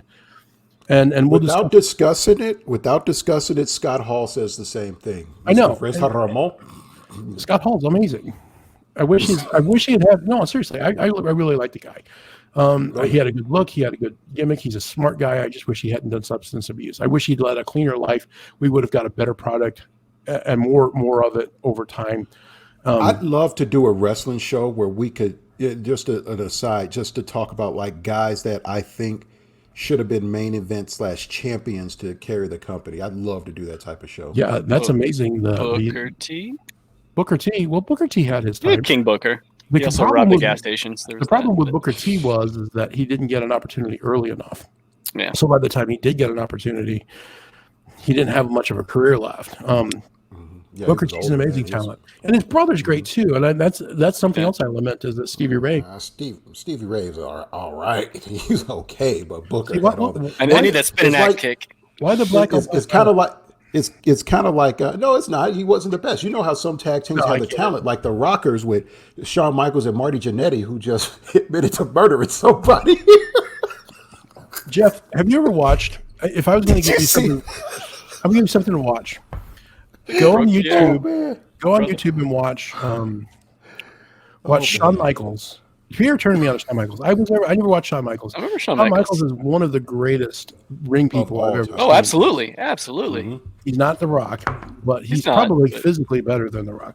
And I'm not a big fan of Shawn Michaels. Again, Bret Hart fan, right? But go back and watch Shawn Michaels versus Hulk Hogan. Okay? Watched it when I was younger. Watch that match. If you really want to do some homework, read about it before you watch it. Because you can read the backstory. It's amazing. It's amazing. One of the most amazing. The backstory is the real main event. Like the match itself is just icing on the cake. But the gist of it, the short summary is that Hulk Hogan is a giant prima donna who can't wrestle very much. Absolutely. And had to win every match and was just like gross about his backstage. I mean, you can read every person hates it. Every person is like, Bret Hart would talk about how he had to lose to, Yokozuna so that Hulk Hogan could come in and get the win out of, or Bret Hogan back. So, suddenly he's going to be the champion and you're screwed, I'm not going to promote you this quarter. That's the commercial right now. That was Hulk Hogan every time. He got, so there's this wake of devastation behind Hogan. And Hogan was like, yeah, I'm going to have to beat you, Shawn. And Shawn's like, really? You're 50 years old, I'm 30 or whatever it is, you can't even do a leg drop anymore, but you're going to, how are you going to do that? Well, I'm going to Hulk up. Really? People are buying the Hulk up? Yeah. So I came in just post Hulk. I was like the Eddie Guerrero, Booker T, Rey Mysterio, that era. So the gist of the match is basically Shawn Michaels is ordered to lose and to sell it. It's called putting the guy over. So Shawn was like, so he did. Yeah. Oh, he did. He did. Shawn was like, "You gonna be a monkey? I'm gonna be a gorilla." So there was who did The Rock? The Rock had a deal with not Goldberg. Who was the one always slamming the beers? Stone Cold. Stone Cold Steve Austin. They had a standing bet for a case of beer of how hard The Rock could sell the finish. That's the clip of him bouncing across the ring. Right. Well, it's basically that for the whole match for Hulk Hogan. on steroids. With Hulk Hogan, it is freaking amazing. And like I said, read the backstory first, though, because the backstory is even better. Oh my god, I'm excited. Yeah, but going back to Vince, though, he had a very bad week, and you hate Vince. I don't hate Vince. I'm very fascinated by Vince McMahon, the guy. Like, I don't even know if he's got a book written about him, but if it's not, somebody needs to write. I don't know if it is. I know they're trying to make a movie, and Bradley Cooper, I believe, is supposed to be Vince McMahon. I don't give a shit about Bradley Cooper. I really don't. But it's an interesting choice. But that is a strange dude. Like look, I don't like putting over other people's podcasts, but listen to the Jim Cornette show when he talks about Vince McMahon and like how strange this dude is. Like, this fool will like flip out and want to beat your ass if you sneeze or something like that. Like Vince. Freddie Prinze Jr. has stories about him on his podcast because he wrote for him for quite a bit. Yeah, he did. He sure did. Yeah. Like, Vince is a strange dude. That dude has some issues. So, okay, I don't know how this is going to work, but I'm trying to upload a GIF. Just a GIF. GIF. We have a whole episode on GIF versus GIF. It's too large. Crap. Keep talking. I know one of the funniest things I heard when Dean Ambrose, now known as John Moxley in AEW, where he gave an interview on Chris Jericho's podcast. And if you've never listened to Chris Jericho has an amazing podcast. And Moxley / Ambrose does this great impression of like Vince McMahon with this good shit, pal, and stuff like that. And like I actually felt bad for Vince with the way he was clowning him with his voice and everything. I'm like, come on, man, Vince is in his 70s. You don't have to do that. But then I realized Vince is still like yoked up and shit. So, he'll be able to take it. Yoked up? Yoked up. Vince is 75 and probably still doing the roids. He's huge. I mean, I give him. I don't give him anything. He looks like a fucking monster. But he's a modern day PT. Barnum. See, it was Triple H and Stephanie when I was watching it. He was still around, but he wasn't the centerpiece. Right. Yeah, Triple H and Stephanie. You talk about some other guy with a power trip, and like I said, we're gonna have to dedicate a wrestling show because people will fight me on this. I do not think Triple H is this great entity that you needed to see. I have seen too many bad matches. I always hated him. The fact that he married into the company to the point to where it's like that's where he got. And he was one of those people, the mindset, I got to have the belt in order to be relevant. And it's like, no, you're not that good. Sorry. And there are a lot of people that will fight me on it, but Triple H to me was a very average wrestler. It's a mixed bag for me because, yeah, he's a prima donna like Hogan, and he has to manipulate things like Hogan, and he was champion too many times, too old, and he gets over. And it made no sense when it doesn't make sense, But at the same time, I don't think that he's not capable in the back of producing a product. You said NXT is. Oh yeah. That's him. Yeah. He's a better producer than what he was wrestler, but people want to know him as his great he's wrestler. Also loyal. And I don't think he's been with the company for 30 years, and he's he got no choice but to be loyal. He's married into the company. That's not true. He could have left. The whole DX could have left when Scott Hall and when the Outsiders left and went to WCW, and he stayed. That's something. He had just gotten there though. With the Triple H did not become relevant until a year after those guys had left. Number one, and then number two, Shawn Michaels was at the height of his power trip to where he's like, "That's my boy. You gonna come with me?" That's not relative to the loyalty, though. That's not relative to the loyalty. He could have. He had no choice. Where was he gonna go? WCW. He was a nobody. He had just come from WCW, and you know what his name was? Terrorizing. I get that, but he was also big. Look, they would have written him a check. They were writing everybody checks, and he was good friends with Scott Hall and Kevin Nash. The good friends. You can go back and watch the recordings, and they were all together. Yeah, they all lived in the ring, right? So he could have gone with them. I understand that he wasn't Triple H. He was just getting past being Hunter Hensley. I get all that. He was early in his career, but he could have gone to WCW, and what's his name would have written him a check because he wrote checks to everybody. What I'm hearing is ladder match, brother versus the man, for the control of the show. What am I watching?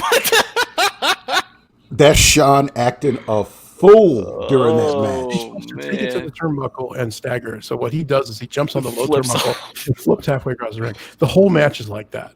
It's amazing. You got to go watch this. Oh, I'm excited. Yeah, it is absolutely worth signing up for the free 30-day WWE subscription.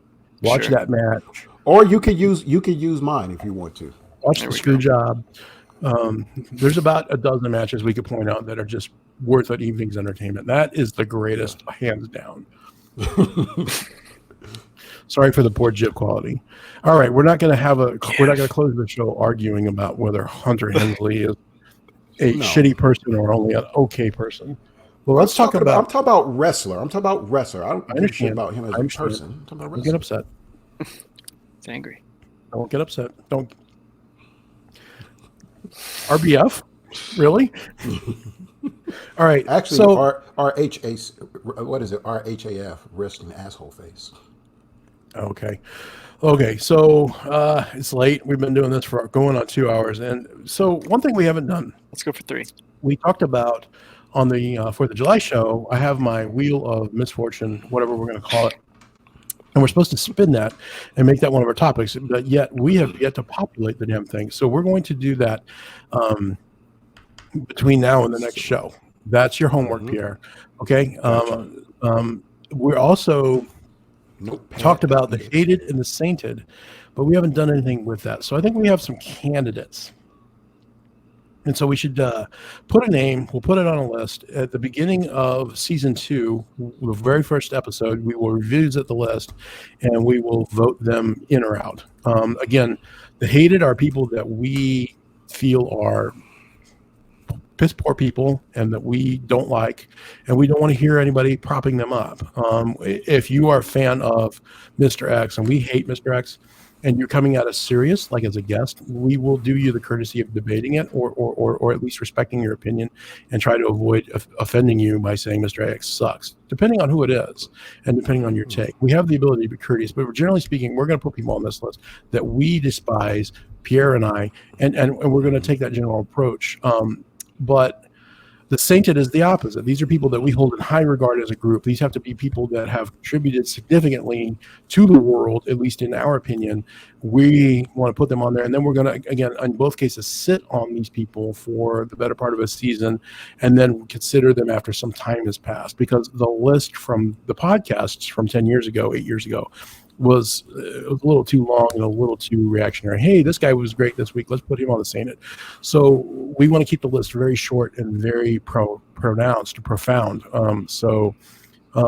Having said that, we are going to take candidates fairly liberally. So one of our fans sent in a tweet to us and suggested somebody. That fan happens to be Jeff because he's the only fan that we've got so far, as near as I can tell. What is your candidate for which list? Mine for the sainted is Robin Williams. Okay, and so sell that. So a big part of it for me is the era I grew up in. So the biggest one is he's Genie. That was a huge part of it. Jumanji, another big part of it. He was such a big part of our childhood. And then growing up, going back and watching the old movies, and then I feel like, for better or for worse, millennials have brought a bigger focus on mental health than other generations. And I feel like for good or for bad, he is, I don't want to call him a poster boy, but that's the term I'm going to use, of how much joy a person can bring the world and still be suffering that much to the point where he doesn't want to live anymore. I feel like when he died, it brought a lot of focus, and there's still work to be done, but it made it was a big push in progress on that front. So we talked about it before the show, Jeff and I did, and I'm not a big fan of people who commit suicide. I was always raised Catholic, and it's just it's an instinctive thing with me to quit is bad, and so that's my gut reaction. So when Robin Williams killed himself, my immediate reaction is why would you do that? But that's my gut reaction. That's my initial reaction. A few of us between the three of us, and I won't go details because it's personal, but a couple of us are dealing with mental health issues on a fairly regular basis. And it's not severe in many cases, but it's real, right? If you've ever been depressed, like legitimately depressed because COVID, right? I'm depressed on a fairly regular basis. I'm having a real difficult time kind of keeping positive every day. And I try really hard, but I'm finding it difficult. And there are days where I really am almost shut down I think it's probably diagnosed as depression to some degree. I deal with it and I'm fine, but my mom is depressed on a regular basis and takes medicine. I know people that are bipolar. It's a real thing. Robin Williams, when you do the research, was depressed like to the extreme every day, and it was never going to get better. So his having committed suicide, I'm amazed that he made it as far as he did. And I don't like it, and I think it's terrible, but I don't blame him. Empathy. Millennials look into it. Empathy. Think about the other person, why they're saying what they're saying or doing what they're doing. And when I empathize with him, he gets a pass on the bad stuff. And I look at all of the amazing things that Robin Williams did, both just in general art, but also a philanthropist. What did he do for the military too? Like clips of him going to visit the troops, and Right, every absolutely. single person that saw him got a picture. He would stay there for hours. I got friends that have pictures with him. Comic Relief was him. Yeah. Comic Relief was Goldberg, Billy Crystal, and Robin Williams, but he was the leader, hands down. Yeah.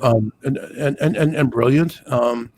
So I'm good with that nomination. I don't know that he'll make the muster. I don't know that he won't. I'm not predicting, but To think about. PJ, what do you got?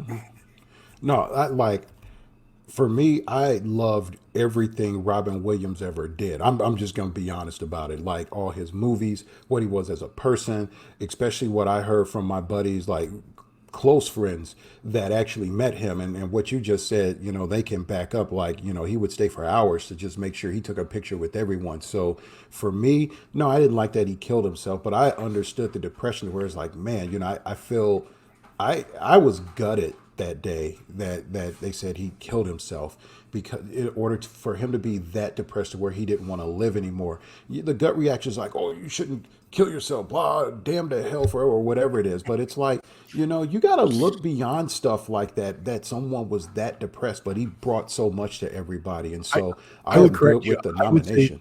you said you could understand it. I don't think we can understand it, and I think that's the point. Well, He was so well, bad, he can't even relate. Well, it was chemical with him, right? Right. Yeah, Yeah. absolutely. And it was getting worse. Yeah. And it was eventually going to kill him, right? He had a form of brain disease that was eventually going to kill him. It was a twist on like Alzheimer's. So you get forgetful, and it messes with your cognitive abilities, both long-term and short-term. Eventually your brain shuts down. He had something similar. His emotions were radically off the charts, and it was eventually going to kill him. He was dying from this thing. It was killing him slowly, and he couldn't process, and he got to a point where he was not processing on a day-to-day basis. I mean, imagine being in a weeping mode, scared of your shadow. I can't even relate. If you want to see someone passionately defend Robin Williams and talk about how he was towards the end, and with empathy, go out to YouTube and watch Bobcat Goldthwait, who was his very good friend, talk about Robin Williams, and you'll be moved. I have no problem putting him on the sainted list. So with blessings from Pierre, we'll do that. I have a nominee for the hated list. I have two of them. I think I have two. One for sure. Donald Trump, I'd like to put on the hated. Is there any debate? An easy one. That's a shoo-in. Is any debate? Do we want to explore that? No debate. No debate Donald at Trump all. is nominated. Mr. Trump, Mr. President, respect the office, if not the office holder. Congratulations. Do we have anybody else? I've been feeling very Donald Trump's an easy one. I've been feeling very not as pessimistic about the human race as I had been in the past. You can put the human race on the hated list? No. I said I haven't been feeling as pessimistic in order to say, hey, that someone that comes to the top of my mind right now, like we have obvious people that are on the hated that are no debates, like David Duke, fuckers like that, right? So I'm not going to go that route. So you're nominating David Duke? I mean, yeah, you can throw him on there. I mean, he was on the old list, so I don't think he was. There's no reason. Really? Oh, you yeah, we never got around to that. Well, he's been laying low. He hasn't been as hateful in the last 20 years. Really? Okay. So, my point is that he wasn't topical while we were topping, right? So if he didn't pop up, so we had the church from Kansas, right? I got somebody that Richard Hale. There you go. Put his ass on the hated. Who's that? You don't know Richard Hale? Not my name. So here's this alt-right dude that is an outright racist. He's the one that had the hell Trump. Like when Trump gets elected, and you see all these people in this room, they go running to the front doing the Heil Hitler and all that crap. So look him up, Richard Hale. That's my nominee for the hated. Otherwise, I don't have too many people that I'm like off the top of my head, like I hate this motherfucker, right? I don't have that. The sainted, I have someone that has been very philanthropical. Doesn't get a lot of notoriety, but lays low on everything that he does as far as what he does for charity, who they are as a person and everything. And that person is me. I think I should be nominated for the sainted. Nope. Okay, so I don't know if this is in the spirit of the hated list, but can we just put a blanket televangelists on the hated list? Okay, it's got to be a specific person. Too easy. Okay. No. You know what? There are some people. There are some people on TV who are doing preaching and that are slimy as hell, but I think that they have good hearts. I don't think that. I don't know. Maybe. Ooh, not the ones on TV. Preachers, I'll give you, but I don't know about the ones like on Joel TV. Osteen. You can't trust Joel Osteen. I don't know. He looks like a. I never seen somebody look more like a used car salesman than that guy. I tell you, I've been thinking about toying with George Clooney for the sainted. Nah. I'm toying with it. I'd have to think about it. I'd like to hear that case. Not that I have an opinion. Make your case. Get with your attorney and put your case together. I wouldn't mind hearing that argument. Here's my other hated, and then I have one for the sainted who's already on the list, but I want to talk about real quick, and then we're going to call this show a show because we're literally closing in on 2 hours minus the cut, which we took out. But I want to talk about Bill Cosby, okay? And let me give you a perspective. I grew up reading Fatherhood. I watched his shows. I laughed at all his comedy. Bill Cosby becomes the definition of two things for me. He becomes the definition of love the art but hate the artist. But he also is the definition of a hypocrite. And you know, there was this period of he's coming out of the Cosby Show. We're talking about the early 2000s, and he's criticizing African-American society. And I remember having this conversation with Pierre, and I'm like, look, the guy seems to have a point. He's saying things that resonate with me.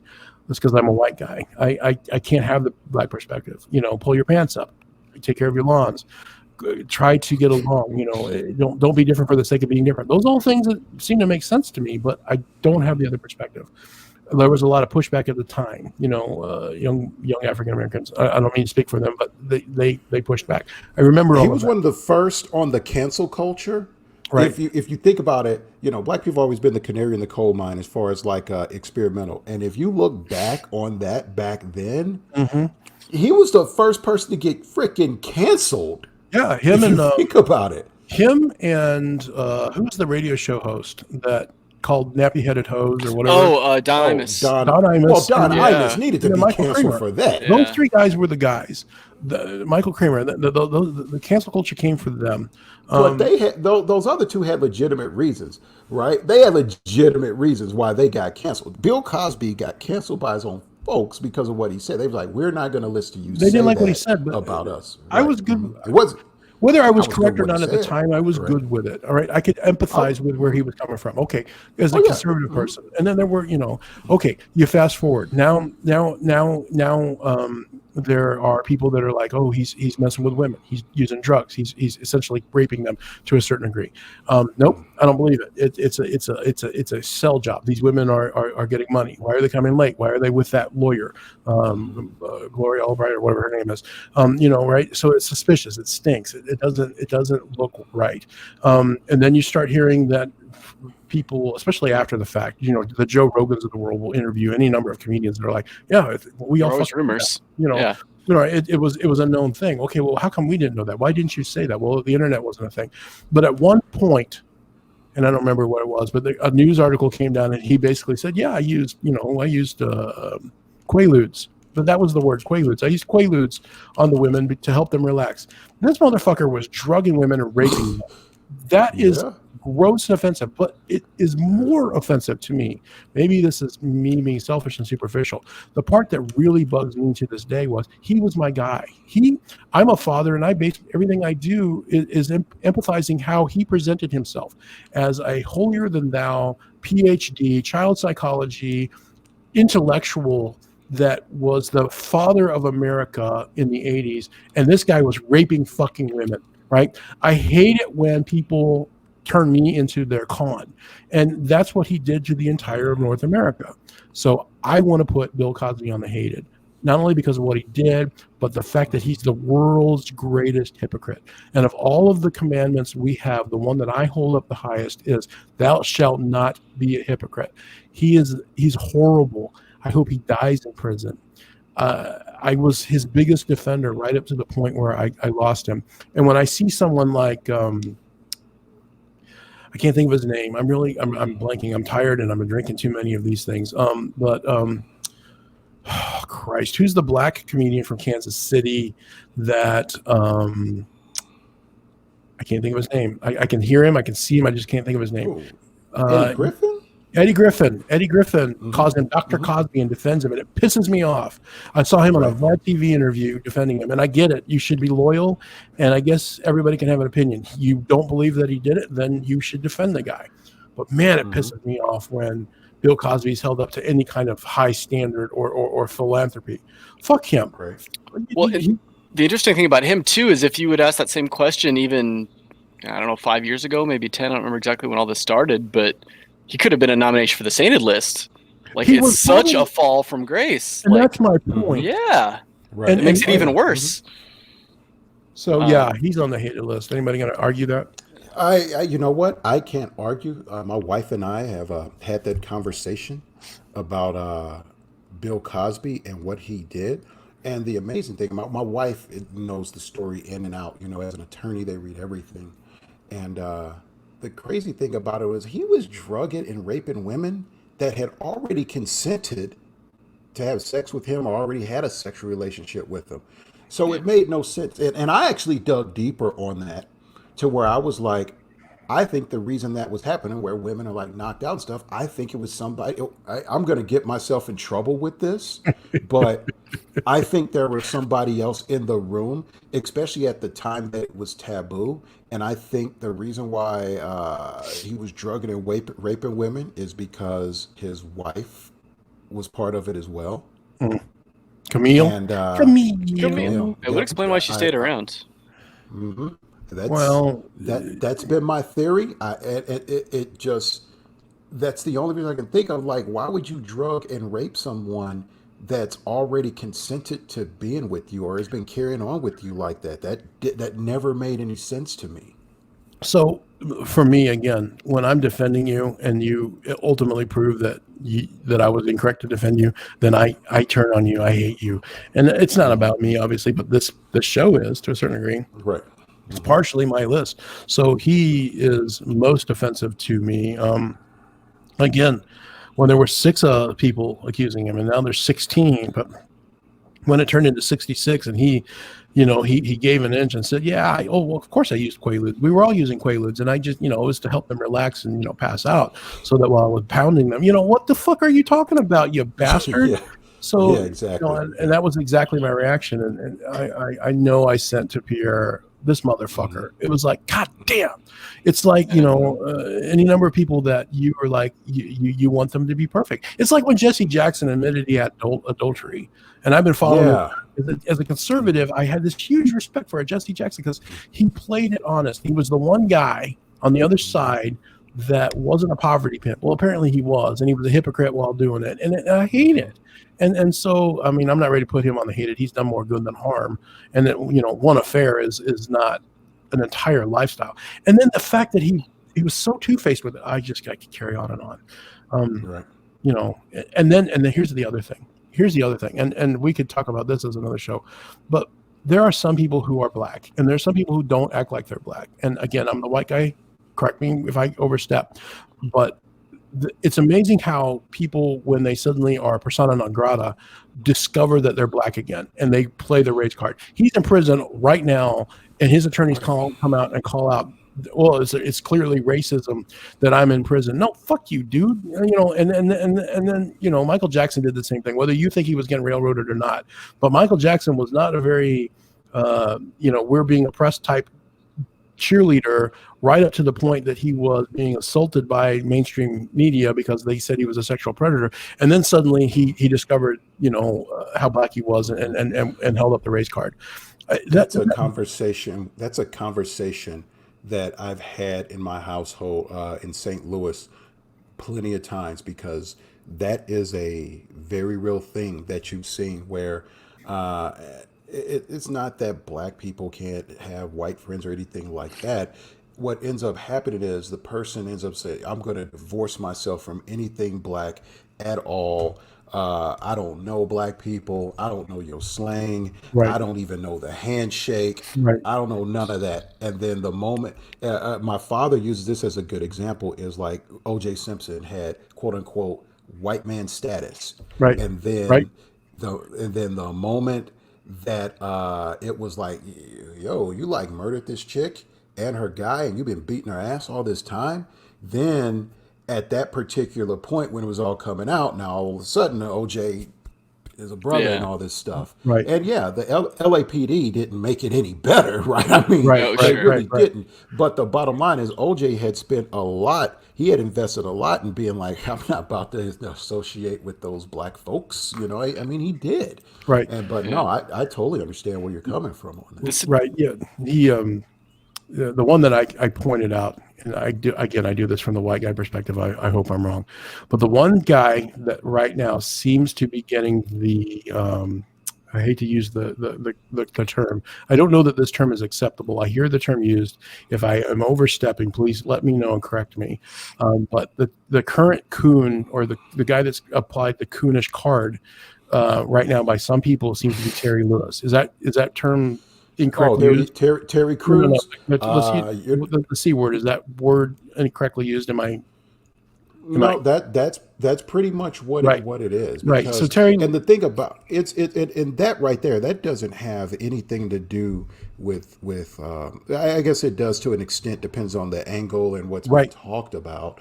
But he came out a couple of weeks ago and said that we can't overdo Black Lives Matter. We need to make sure that we don't take that into black superiority, right? So that different people have different opinions on what he stated.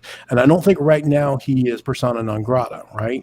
I think right now that some people are upset with him, and I think some people probably agree with him. And I think he's in that kind of weird in middle ground. He's kind of politically incorrect, but he's also kind of black, and he's not said anything that's horrible. He went on CNN and argued with, what's your name of your boy? Don Lemon. They had their argument, but it turned into a discussion. To me, it's interesting. The reason I point him out is because he's going to be the person, he could be the next person that suddenly everyone turns against. If you listen to people like Brian Mooney, Paul Mooney will tell you that every black person that ends up being successful gets turned on, right? It's just a typical thing. If he gets turned on, and people turn on him, he will become the blackest guy out there. Right now, he's held up as, he's seen by some people as being in the house. If he gets thrown in the field, that was my guess.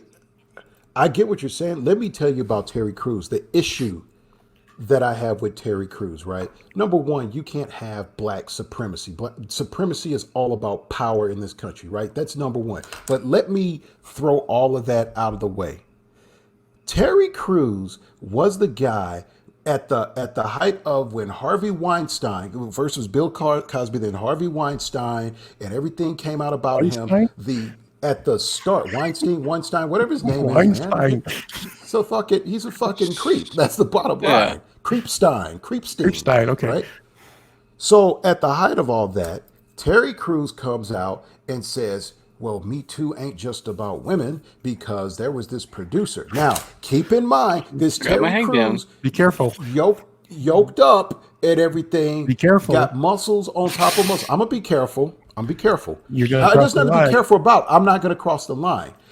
He said that this producer propositioned him on more than one occasion, even fondled him, put his hands on him. Now, look, I'm not saying that those things don't happen. But you tell the person to begin with, like, hey, I'm not down with that. Or if you are down with it, but just not from him or her or whatever, you say, hey, no, that's not how it goes down. There's a way you're going to treat me, right? Did Terry Crews do that? Oh, no. Terry Crews decided to go cry about it. Is what he went and did. I'm not done. He decided to cry about it. He didn't beat this guy's ass or nothing, anything like that for like, you assaulted me. He didn't report to the police. I felt if I went to the police, I wouldn't have a career. Right? You muscle bound dude. You in the Expendables with Sylvester Stallone. I'm sure Sylvester Stallone would have saved you. You are in so much trouble. I am not going to cross the line. That's what he did. You already crossed the line. I didn't cross the line. You did. He didn't go report. He didn't report anything. He didn't report anything to the police. He didn't say anything. He didn't even tell this dude not to do it. Right? And you coming out talking all this nonsense. When it's convenient. And Gabrielle Union was there like, I'm with you, brother, and all that. Time Gabrielle Union ran into her stuff with NBC. I just don't know what they talking about, Massa. I just don't know. I ain't never seen that. I may have just crossed the line, right? On that one, I did. You crossed the line when you heard that Terry Crews couldn't be a sensitive man and a victim. Men can be victims too. No, yes, they can. Men can be victims. But if that was unwarranted, men are going to handle it two ways. I'm kicking your ass, or I'm giving you a warning, or I'm going to go report it to the police. 3 different ways, right? He had all these different avenues, and he chose none of them, right? And he had all types of support. And that's where it was like, men can be sensitive. That could happen to men too, right? But the moment his sister on NBC needed his support, what did he do? I just didn't seize that. I just don't know nuts about that, Massa. That's exactly all right. So that's what this clown did. That speaks to my point. That speaks to my point is that he's. If there's a scale of black on one side and white to the other, and it's a sliding scale, he's well over to the white side, right? That's not even black or white. That's you selling out your person, right? It's like she clearly needed some help, and you gave her no backup when she gave you all the support. If the white man if the white, I don't know, however you want to call it, black, white, establishment, non-establishment, acceptable to mainstream, and then on the outside looking in, dude. My point is that if he is well into, like, we'll use the slave metaphor. If he's in the house and suddenly he's going to become very unpopular because of some of the things he's saying, because he's safe in the house, and he gets thrown out of the house, he will be the next guy to find a race card and go from white to black, for lack of a better term. And all I'm saying is, in my effort to be more aware of these things, I'm calling that before it happens, because that's where I wonder if that's all I'm saying. I didn't want to go off on a tirade about Terry Crews. No, I got you. To bring it back to Cosby, I had a thought. So is he talking? What's the movie he's in with? It's the football movie in prison. No, not the football movie in prison. Ping pong. I own that movie. He's in that movie. It's a great movie. It's well underrated. Balls of Fury. Christopher Walken's the villain. Yeah. Balls of Fury. I haven't seen Balls. It's worth watching once. It's amazing. Okay. But I want to say, if you bring it back to Cosby for a second, it'd be a topic for a future episode, but I think it'd be interesting to talk about at what point does the good outweigh the bad, or vice versa. I'm not saying Cosby falls into that, but I just think it would be, that could be a good conversation to have. Is that at what point do you do enough good where you can slip up a little bit and it's forgivable, or vice versa? There's where you go with J.K. Rowling then, you know? Yeah, that'd be another one. So Cosby, I think they're on different sides of that too. Eddie Griffin, we mentioned. We'll talk about, like I said, he calls him Dr. Cosby. He earned a PhD. It's honorary. He didn't get a master's degree. So is it real? I don't know. That's debatable. But he, go read about Bill Cosby and the con job that is his career.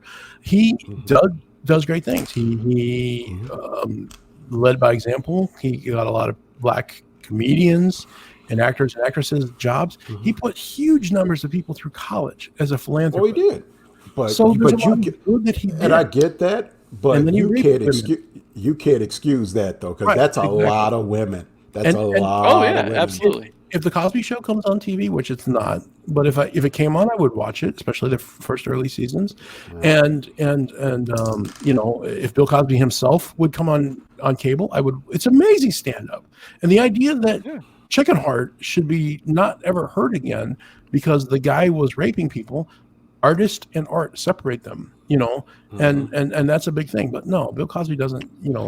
Your point is valid. How much good, how much bad? That's if you're a person of faith of all. That's the key to existence. Yeah. Because when we're done, we're all going to go face somebody, and he's going to say, "Look, you're human, and you fucked up here, and you fucked up here, and you really led a shitty life along these lines the whole time. But here's some good things that you did, and we'll be judged. And I hope that I do more good than damn or bad." But that's the key to life. Well, and to bring it back to the whole BLM thing too, like go back to the founding fathers. Like, I've heard that brought up too. Well, no, I'm not saying it's warranted one way or the other. Go ahead, Jeff. I'm just saying, conversation. Notice I'm not on the screen. No, I get your. Well, no, I've heard that brought, especially on Twitter. Like I've heard that brought up. Tearing down statues and that kind of stuff. We'll go back even farther. I mean, slavery was a thing.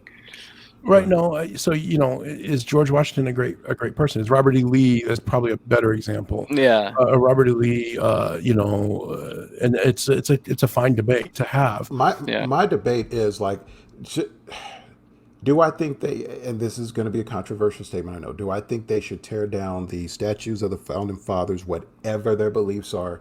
I don't think you can do that. I don't think you should. Should you tear down the statues of any Confederates that pledge allegiance to the Confederate States of America? I do agree with that because they lost the fucking war. Well, and a lot of those statues, when those put up, they were put up during civil rights. They were put up as kind of a fuck you to civil rights. Like that's why they're so cheaply made and they come down so easy. They were put up in a hurry. That's a whole different thing. But and you could debate it. I mean, somebody that we all know that will remain unnamed, but to identify him, he was the other half of Pokergate. We were all there for that, all three of us. So I said to someone early on that, I held a lot of respect for Robert E. Lee as a Civil War buff and a military history guy. Robert E. Lee is an amazing general. He achieved amazing things. And there's a story about how after the war was over, the war's over, right? Richmond is in shambles. And Jefferson Davis has been captured. The war is over. Lincoln is dead. And the first Sunday after that all had happened, Robert E. Lee was in an Episcopal church, and they were offering communion at the rail. And an African American, probably an ex-slave, I don't know, went to the rail and kneeled to take communion. And the whole church was aghast. And then Robert E. Lee stood up and went and kneeled next to this African-American gentleman and took communion with him. And I held that up as, see, this is a great person. This is an example of a great person. Plus, he's a great general and a humanitarian, and he didn't want to be part of the Confederacy, and he was very much opposed to slavery. And you say those things to this person. And I got two comments that come out of that. Number one, that person, who is probably my best friend at this point, and I've known since junior high, looked at me and said he was fighting a war so that people that were of black color of skin, which I also am, could be put into slavery. I can't be good with that. And it was shocking because I'd never thought of it up to that way, up to that point. And it's not a fault of mine. I have the privilege of not having to deal with that on a day-to-day basis. I don't have an automatic thought process that takes that into account. When he said that, I immediately started reconsidering. And so it's very difficult for me to get good with people that were slave holders. And, there's compelling arguments for why someone like a George Washington or a Thomas Jefferson that might have been opposed to slavery didn't get rid of their slaves, because there were economic reasons. For you to have that conversation requires you to see black people as property and not as human beings that are chattel slaves that you're abusing, who have no freedom. You're making an economic argument. I would have been bankrupt. My family would have been destitute. That family over there is destitute, and you're riding their backs. So it was an eye-opening thing, and it made me rethink a lot of stuff. That's the first comment. Number two, just to bring that Robert E. Lee story full circle, Robert E. Lee got up to that communion rail, if you read carefully, to take communion, not because this is the new beginning and we're going to do this together, blacks and whites. I'm going to ignore this black man. I'm not going to give him dignity of recognition. I'm not going to say, what the hell are you doing, boy? I'm going to just pretend he's not there, and I'm going to take communion. He was not being a new world philosopher. He was not moving mentally forward. He wasn't being progressive. He was being reactionary in an extremely dignified way. That's Robert E. Lee. Robert E. Lee did put people that he took as contraband, ex-slaves, back into shackles during the war. Read about Robert E. Lee, the great general, the great gentleman, who I do still respect in those perspectives. He was not anti-slavery. Ulysses S. Grant is a great man and a great general. He had a slave. He grew up abolitionist. His father was a radical abolitionist, and he married into a pro-slavery family in St. Louis, and they gave him a slave, or he was pressured into buying a slave. He had a slave. He was bankrupt. He was destitute. He was working for his brother as a clerk. This is an ex-Union Army officer from the Mexican-American War, and he set his slave for free. Could have sold him. He set his slave free because he wasn't good with being part of that. And he went to war and sacrificed his life to stop slavery. That's why Ulysses S. Grant is a great man, flawed as he was. And that's why Robert E. Lee doesn't get a pass. And I'm okay with them taking Robert E. Lee statues down. And I say that as a former fan of his and as an open-minded, there is good and bad on all sides. There was good to Robert E. Lee, but he supported slavery. I can't get good with that, even in the perspective of 200 years ago. Right. Can I just say one thing before we leave? It's about Pokergate. All I said was he's probably going to get reelected because I don't see the Democrats' plan. That's all I said. They have a great plan. They're going to lay out. Now, at the time that I said it, I didn't know we were going to have a worldwide epidemic, and this fool was going to continue to shoot himself every which way possible. But that's all I said. I didn't say anything like, oh, I was like, here's what we got to do, whether we like it or not. You said, and I quote, Donald Trump is the greatest president of all time. You make me sound like Kanye or Terry or whoever. Kanye. Kanye or Terry. Wakanda. All right, I think we're on that note. So again, we're going to cut some time out, so it won't be quite this bad. But the clock says 2 hours and 18 minutes and about 30 seconds. So but I had fun. Rogan does 3.5 hours every other day. We're good. Rogan has no job. This is true. Cornette did like 4 hours almost once, so we Rogan's can do going it. to Texas. He's going to Texas. He's going to go live with your dad. I'd follow him. Los Angeles. It's too hard. He's got that $100 million. He's got to get away from those taxes. Absolutely. That's right. I thought they were going to cancel Joe Rogan, and Joe Rogan is his own boss. I think he's beyond that. Yeah, I think he's one of the few people that, for good or for bad, is beyond that. Well, that's our goal. We're going to become independently wealthy in the next 2 years, selling wine. That's right. And thanks a lot, Brigadier. Sponsors. And being on my back. Being on my back like the 1860s. No, I'm just kidding. Just kidding. Just kidding. Just kidding. That was a poor joke. Any closing statements before we shut this down? I got a lot of work to do tomorrow. Let's see. I am happy we could do this. Jeff, thanks for being on the show. Absolutely. So, love it. As always, this was fun. It went by very quick. I'm glad we could have these conversations today. Not only that, Andy's going to be upset when I finish this screenplay. So basically, it's my Protect and Serve series. It's the third one. It's the final one. Some sit-ups. And it's going out with a bang. Jeff is one of my main characters in it. And the other main character, it actually goes back to a concept. Andy, me and you, we filmed some of this, and I found it on my Mac the other day when we were going to do it, and we never did. And it was just going to be a short, but I turned it into a feature. And so the other character is based off myself because I'm a police officer, and Jeff is a chef. That's why it's called Protect and Serve. And I still need to read the first two. You got to read the first two, but you are going to be upset because in this one, it's the international incident where we go up against the members of the Irish Republican Army that's insurgent, and you being the Catholic that you are. I'm not Catholic. I'm a fallen Catholic. Oh, you're not. You're a forward Catholic. Okay, so you're with the you're with the Northern Irish now, right? The Yeah, ones that want that's to be great. part of the great, That's want to be great. part of Great Britain. That's great. Okay, They are part of sure. Great Britain. They Well, are they're part of not. Great Britain No, for now. using nomenclature. Are we They going to play are. Bloody Sunday during the opening credits? All right. All right. You'll get some Dropkick Murphys. This is the other thing I was going to say earlier, and I want to throw this out here just as a concept, and then we're going to go. Someday soon, we're going to get very, very bad news.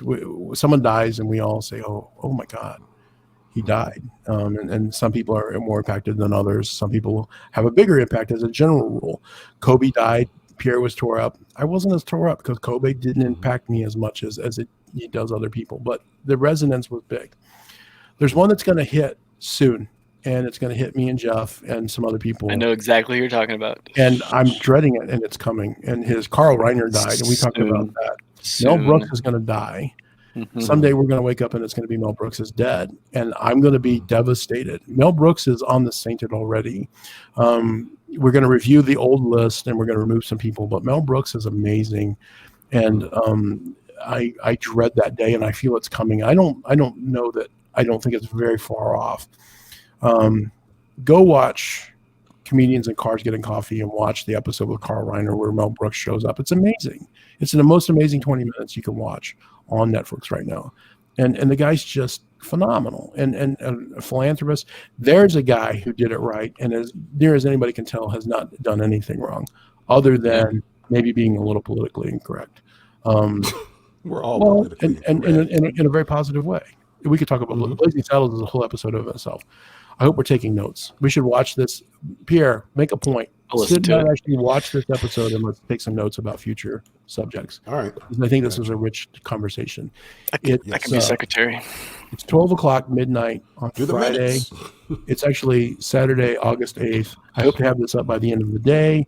We've been doing this for 2 hours and some change. I'm tired. I got to get up in the morning. I'm going to say goodnight. Peace. May the force be with you.